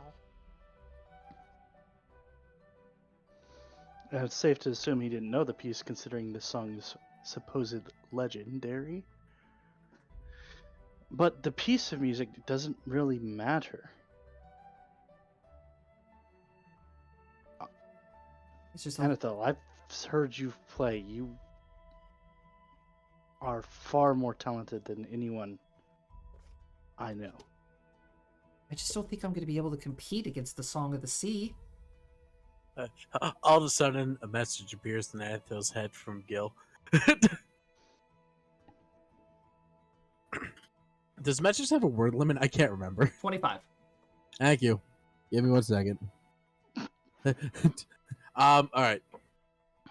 The Song of the Sea may be a beautiful piece, but it lacks the emotion of a song from true heart. I'm just gonna stop at 20. Okay. Play that lullaby, bitch. Bye. Give me Play that lullaby. Peace. Matt, Cody, and Dave. Give me diplomacy rolls. This is not gonna end well. Someone's gonna get in that one. Mother.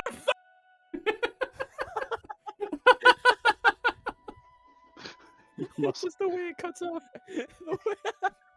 Your message came through unclear. Like it was muffled. Bad reception. Okay. Oh! Wow. Wait, Oh, I hate to say my that I once called per it. my once per session. Okay, never mind. God fucking damn it! Why can't I roll above a fucking 9? So with the Lucky tattoo. with the combination of Drac acting like a dad, Gil giving the advice over message, and Rosalie's encouragement, I say Annabelle- something inspiring that Dave can't think of right now. that's fair.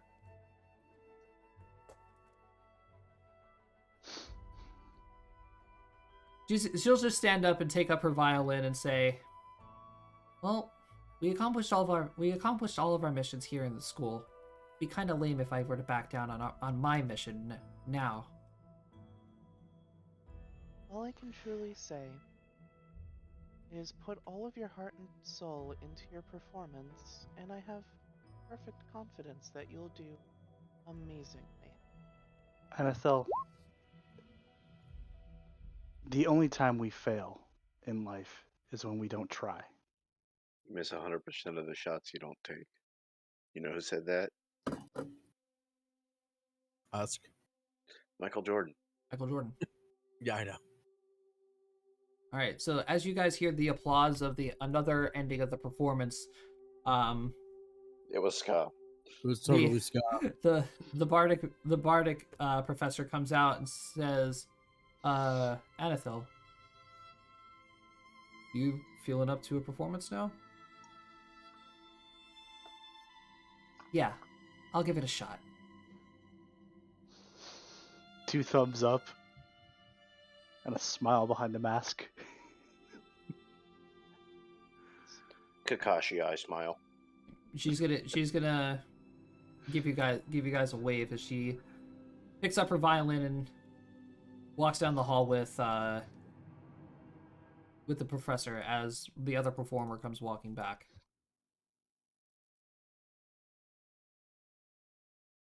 You guys make your way back to your seats? Did this guy actually play ska? Sure.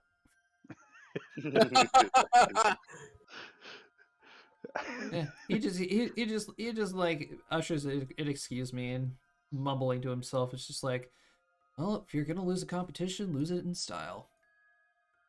You definitely lost in style, man. You good. All right, and then you guys start quickly making your way back to your seats, and just in time for Anathil to hand Typhel her piece of music, and the professor walking backstage so that way she can perform.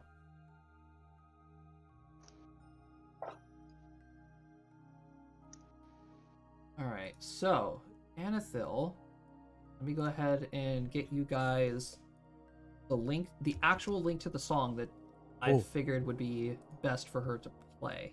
Fuck yeah. Ooh, actual link. Yeah, an actual link for you guys to see, because some of you guys don't have the integration for Spotify.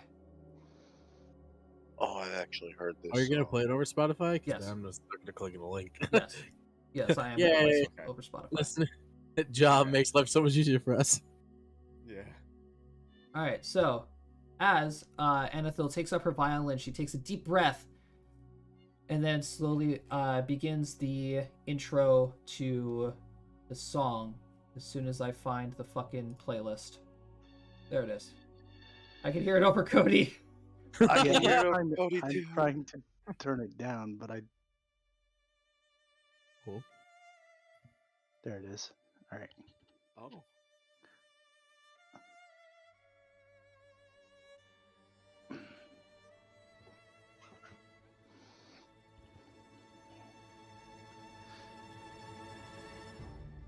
This is one of my favorite songs by Eternal Eclipse. This is such a fucking great song already.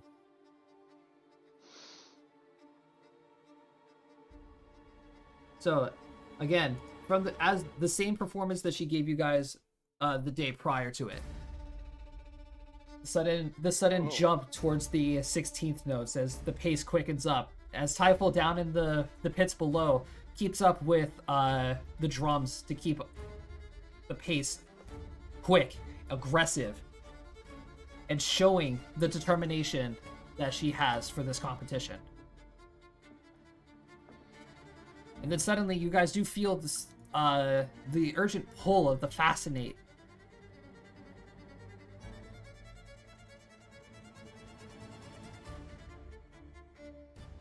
It's quickly coming to the center of the song and keeping up with the pace once again. Feeling the music, she's starting to sway with it again. The song cuts off again. And then kicks right back in. More drums. And the constant 16th notes over and over and over again from Anethil. I just imagine Typhal surrounded by those tauntaun drums. Yeah. Oh yeah.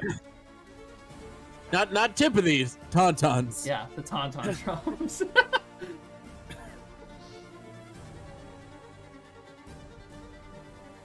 Oh god. Another fascinating song. Oh, I got hella chills from that.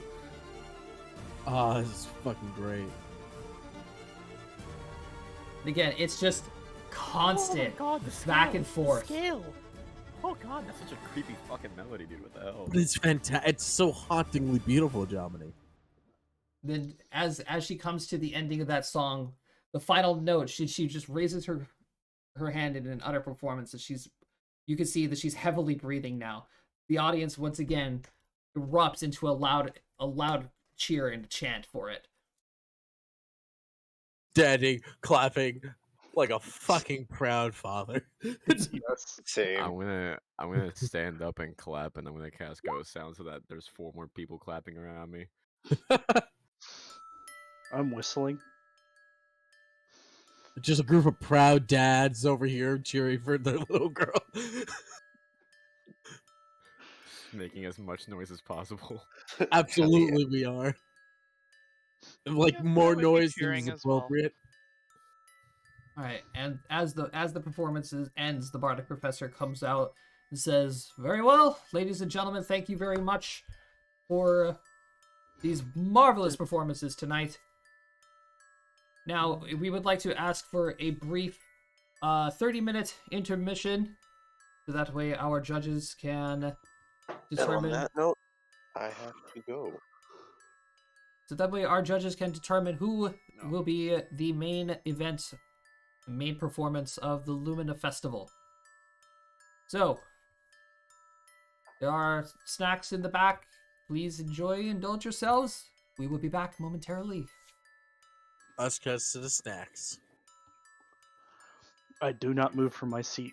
My arms are crossed and I'm waiting. Waiting I'm for keeping Annabelle. Keeping I'm my gonna eye go on find Typhal, Anethil actually. again. Oh, they made this faster. They made this much faster than they used to be. Whoa. But I keep my eye on Typhal. Is Anthel coming to us, Josh? Yeah, Anethel eventually does come around to the side. Then she wraps Gil, Drac, and Scarlet in a big hug. Gil's Reciprocated. Gil's gonna jump out of his seat and like chest squeeze, like hug Anethil, like picking her up off the ground. Beautiful, fabulous, amazing. It truly was a piece of art. The song of the sea, he puts her down. The song of the sea may be a legendary wailing siren, but that was the bravado and the bravado and the viscosity of a dragon's fire.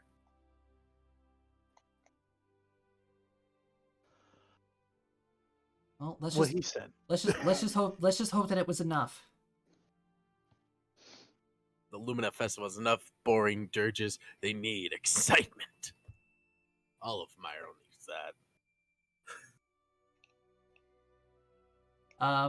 Jean, eventually you after Typhel is done like picking up his music and stuff, he walks over onto the stage with the bardic professor, talks with him a little bit, and then they eventually walk off the stage towards the back.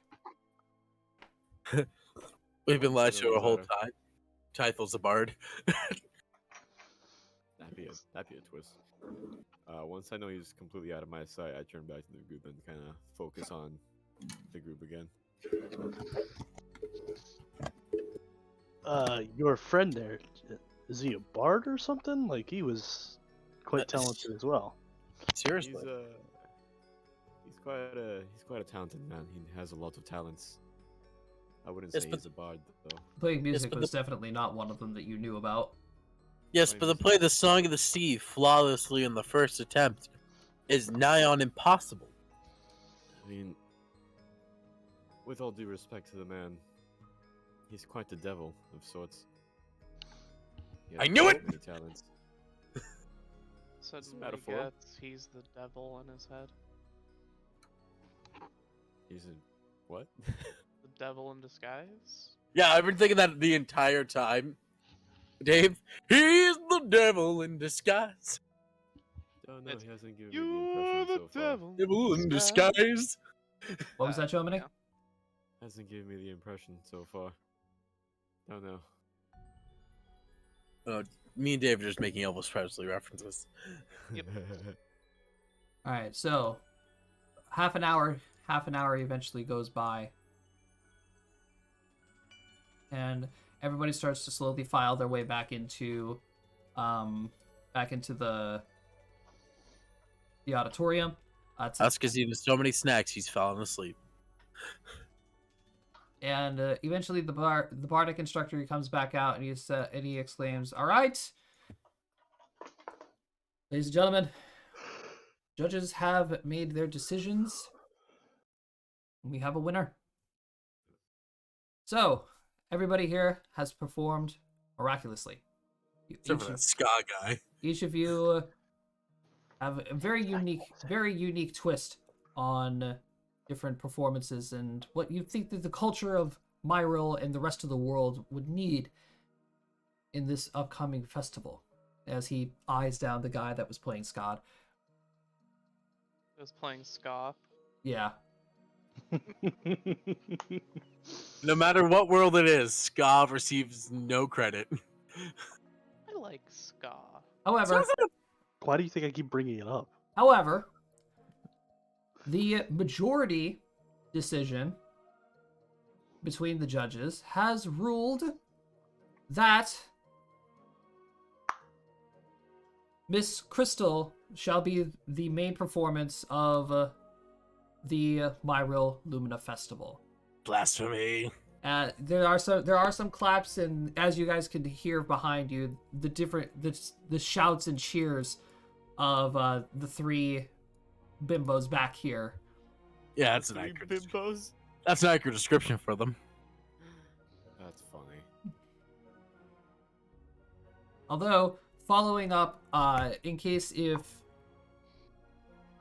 Miss Crystal is not able to do the performance, we are also proud to announce that Miss Anethil Arizona will be on call. Again, loud clapping and cheering and such. Or Says- overexcited parents at a high school graduation. So, ladies and gentlemen, that shall conclude the tryouts for the Myril's Lumina Festival tonight. Thank you, everybody, for coming. Please do not leave your trash behind. Our custodians would very much hate me if they had to clean up more than they had to. Fair. I don't think we can pick up Usk. I'm gonna. Look at the group. I'm glad you thought of him as trash as well. Wow. I'm gonna look at the group. I'm gonna say, so I don't know if you heard the technicalities of the performance, but if Miss Crystal is not allowed to perform for whatever reason, We're not I hurting heard her. the same thing, and I never implied anything about hurting anyone. I'm a good person. Hey, on-call's better than nothing. On call is better than nothing. She On-call is better than also, nothing. you look at it this way, Adithil. You played a piece from your heart where she had to use a legendary piece of sheet music to secure her win. She was scared. Who's to say she even played it legitimately? Let's be honest here. Well, give the context of the piece. If she No, didn't if do it, she didn't play the piece correctly, she would have died. Yeah. Oh, I think he heard the trash comment. I did hear the trash comment. Yeah, Cody. I said nothing. Oh, bullshit, Cody. I have Josh's stream up. All right. So eventually, everybody starts filing their way out of the performance hall. Let's see here. They're gone. These three actually hang back a little, and you see them over here talking with Typhel. This guy's gone. Professor's gone. And the bardic professor's gonna walk up and he's gonna give you guys a bow and says, "So, how did you all enjoy the performances?" Well, Quite magical. other than listening to a legendary fabled song amongst sailors, it was fantastic. Well, I'm glad that each of you managed to enjoy yourselves at least. Miss Arizona, marvelous performance today. Marvelous performance. I definitely can say that while I was disappointed to watch you leave the school, I could see that it was for the better. Your talent has gotten significantly better. Thank you, Professor. Now, as for the on-call feature, you are going to be delivered a stone that is going to be a teleport rune. That is going to give you a teleport rune in case if Miss Crystal is not able to fully perform. Rocky Talkies. Rocky Talkie. Alright, so here's that. He hands Anethel the rock and says, if anything were to happen, we will contact you through that rock. She just looks at it a little bit and says, "Is there a reason why it's a rock?" He just like, I don't know. That's not a rock. It's a boulder. I don't know. I wish I knew the answer for that. It's probably some Nimrods who had access to magic who came up with it. Let's be real. Most Nimrods who have access to magic decide that a rock is the best place to put a magic rune on. Well, for some reason. Anyway, I am very tired and my voice is going to be rather harsh tomorrow.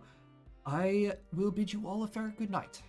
And a good night to Have you. a lovely Good night to you. And the professor is eventually going to make his way down as suddenly you guys hear, "So, non-legitimate ways, huh?" From up above you guys. Wait, what? Non-legitimate ways? What does Nisovin say? So Non-legitimate she ways of says, what? "So, you're saying that it wasn't played legitimately?" I Oh, I am invested in this conversation. I am just listening. The only person That's who said anything like Literally, that was me. Nisivin is the one saying that? yeah. Well, Who said the pieces? given the context of the piece, and he would be able to tell you this better than I, but I'm the one speaking right now. If it was to be played legitimately, that Crystal girl is either one of the most talented and also most resourceful student of all time, or it actually wasn't the Song of the Ocean at all. Sea. It's the song of the sea, and there's no way the power behind the piece. There's no the tune, even if it spoke. It's just as legends speak of how haunting and iridescent the melody is. And there's no way it couldn't be the actual piece. It's just I've never heard it before, and I just immediately knew what it was. What has me intrigued most of all is that composer. That's what the fuck was his name? That Miles found. Typhus? Yes, Typhel was his name. Ah, We've all been mispronouncing it this entire time. Typhel has a lot of our inquiries at the moment as well. You can see her look over as he's just finishing up his conversation with the other three students, and then starts making his way out, only for Gorwin to rush out and meet up with them. I'm gonna send you a Ow. question through DMs, Josh. Sure. I mean, it is quite remarkable that a first-time accompanist of that piece, it's absolutely It's I have no words for how he was able to pull that off. It It makes no sense. It's It rather would be it's different rather if- impossible. Exactly. One is a coincidence, two is an impossibility. For one person to know the song and play absolutely correctly without incurring its Wrath. negative effects is unheard of. Two, doing it at the same time. One of them just being handed the piece for the first time is nigh impossible, if you ask me. It doesn't make sense. Because of That song has been a myth for centuries. No one. It's only been spoken of in fairy tale and legend. But nonetheless, she won the competition. Oh yeah, that's true. Whether that is because she is currently a student of the school or that the judges truly believed her song to be better, it is not my place to say. I don't think it's any of ours. We're But just a Annasel goofball. put her heart and soul into that song, and that's all I can say. And We're it just- showed. Agreed. That is very true. Also, Nisvin, love your work. So, as far as the first girl's performance, it really doesn't concern me at all. I'm mostly concerned about how Annethel is doing as I look over to her. You got second place. How do you feel? Better. Good. At least a little. Because if Once you didn't again, go up on the stage, you would have came in last. Just remember once that. again, Anethil, you fought against a legendary piece and came in second. That's better than the other two stooges did. And I could definitely guarantee there was a lot of deliberation on that between your piece and her piece. I can almost guarantee it. It was a very wonderful performance, Miss Arizona. Your skills have certainly increased since the last time you were here. And it also comes to help that you do have a very supportive group with you. Well, I believe that your ships back to the mainland are going to be leaving tomorrow morning, so I suggest that you all get some good rest.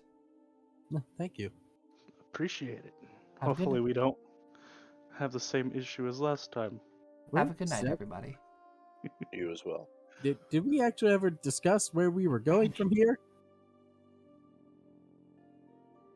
Did we? We have Well- we have no course, no heading.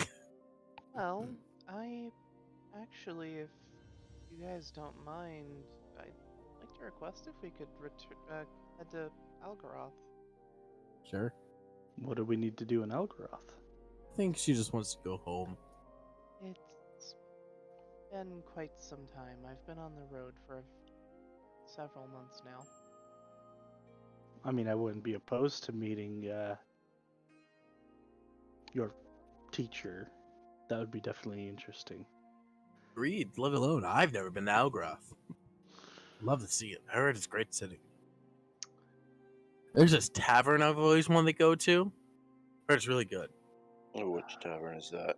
I think it's called fuck. I You can forgot the name. you can metagame this. I forgot the name of the damn bar. It's called Genshin Wing. Genshin and Wingrights? I'm like, it's something of Wingright, but I can't remember what it was.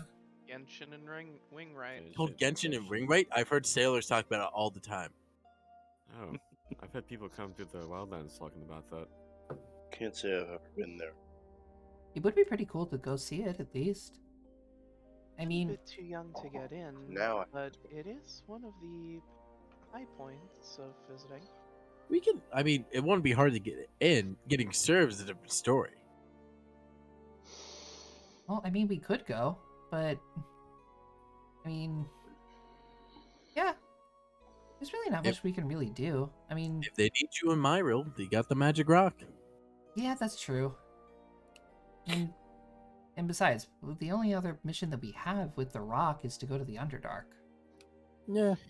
Yeah, and that can be taken care of any But time. we need traveling money first. Yes, that's what I was going to get at. Traveling expenses, because if we do have to return to Myril on short mean- notice, it may be a bit expensive. Agreed. Sure, we can find some ways to make money, and I pull on what I thought was the rifle strap, realizing it's not there anymore. Yes, we'll definitely look at the notice boards. Okay, There's well, always jobs. Mm-hmm. So to Algaroth then? Why not? yeah, let's do Well, it. first, let's retrieve our weapons, I would say. I mean, of course. Be foolish That's not without to. a doubt. All right, so you guys make your way back to the front doors to retrieve your weapons to see Gorwyn standing there. Have we met Gor? Oh, we have met Gorwyn. Duh, that's Noctis's kid. Yes, it is. Yeah, he's standing there with like a notebook in his hand and goes, "Ah, there she is. Wonderful performance, Miss Arizona. That's right, you tell her." performance." Assuming you guys want to grab your weapons, huh? Preferably. We are a Yeah. adventuring party. Those are a little useful. Yeah, I can't blame you there. He's gonna open the door, wave of his staff, and then suddenly he's gonna jump out of the way as the weapons come flying out in front of you guys, and then slowly float their way back towards their owners. I was so ready for them to actually like That's- fly towards us and have the duck and a trident land on the wall behind me. That would Wait be till the weapons funny. actually float towards us. Yes. This is kind of fucking cool. Thank you, Gorman. Yeah, not a problem. All right, so I think you guys are the only ones that are left here. I'd love to stick around and chat, but I got some things I gotta go take care of. No. Don't let us keep you. We're leaving tomorrow anyway, so. All right, well, I wish you guys safe travels. Where are you guys heading off to? Algaroth. Oh, we really? just decided. Really? You're heading to Algaroth? Mm-hmm. Mhm. Okay. I guess nice. we're going to see your mother, if at all possible. Oh, are you? Well, I'll be returning back to the cathedral for at least a little bit. Oh, well, actually, in that case, then he's gonna reach down into his bag, and then he's gonna pull out a letter and hand it to Rosalie, and say, What? if you are headed there, would you mind giving this to her? Sure, of course. Yeah, just let her know that I'm really, really sorry that I couldn't deliver it myself, because something urgent came up. Fair enough. Can I sense motive that? Sure. Gordon, quickly. Something's itching my something. Yes, Well, it's called I- your balls. Yeah, no, you believe him. I want to know what the. I mean, I just kind of want a sense motive for the shits and giggles. Sure. Sure. Now you have a good sense Aw. motive. Motherfucker. Yeah. Oh, this meaningless roll. You could tell that he's like half telling the truth. Like something did just come up, but at the same time he doesn't want to invoke the wrath of his mother. Mm-hmm. It's a girl. Well, Gordon, well, don't let us keep you. You obviously have very important things to get to. Yeah, that's kind of I gotta lock up still anyway, so Yes, we all start to leave. all right. I'll tell Opal you said hi. I'm Thank you. so pissed because that God. I'm still mad at that one from earlier about music. I'm like, I want to know Jomany's secret. All right. So then Well, they never know. you guys make your way back out, and that is a good place to stop tonight's session. Oh, boy. All right. Well, at least our next trip's going to be much shorter. All right, so there you go. The decision has been made as Anethil is now on call for the My Real Lumina Festival as Just realized how close we are to my home. there's some apparent shady business is going on here. You don't trust your boss, Jomany. So, ladies and gentlemen, thank I you. don't trust my son. All right. So, ladies and gentlemen, thank you all very much for hanging out and joining us on today's session. Tune in next week again, Thursdays, 6 p.m. Eastern Standard Time every week for the adventure now across the northern part of the Baroque School of Magic, avoiding the Scarlet Camilla and making their way to Algoroth is where our adventure will pick up. Thank you all for watching, and I'll see you next week. What kind of name is fucking Gorwin?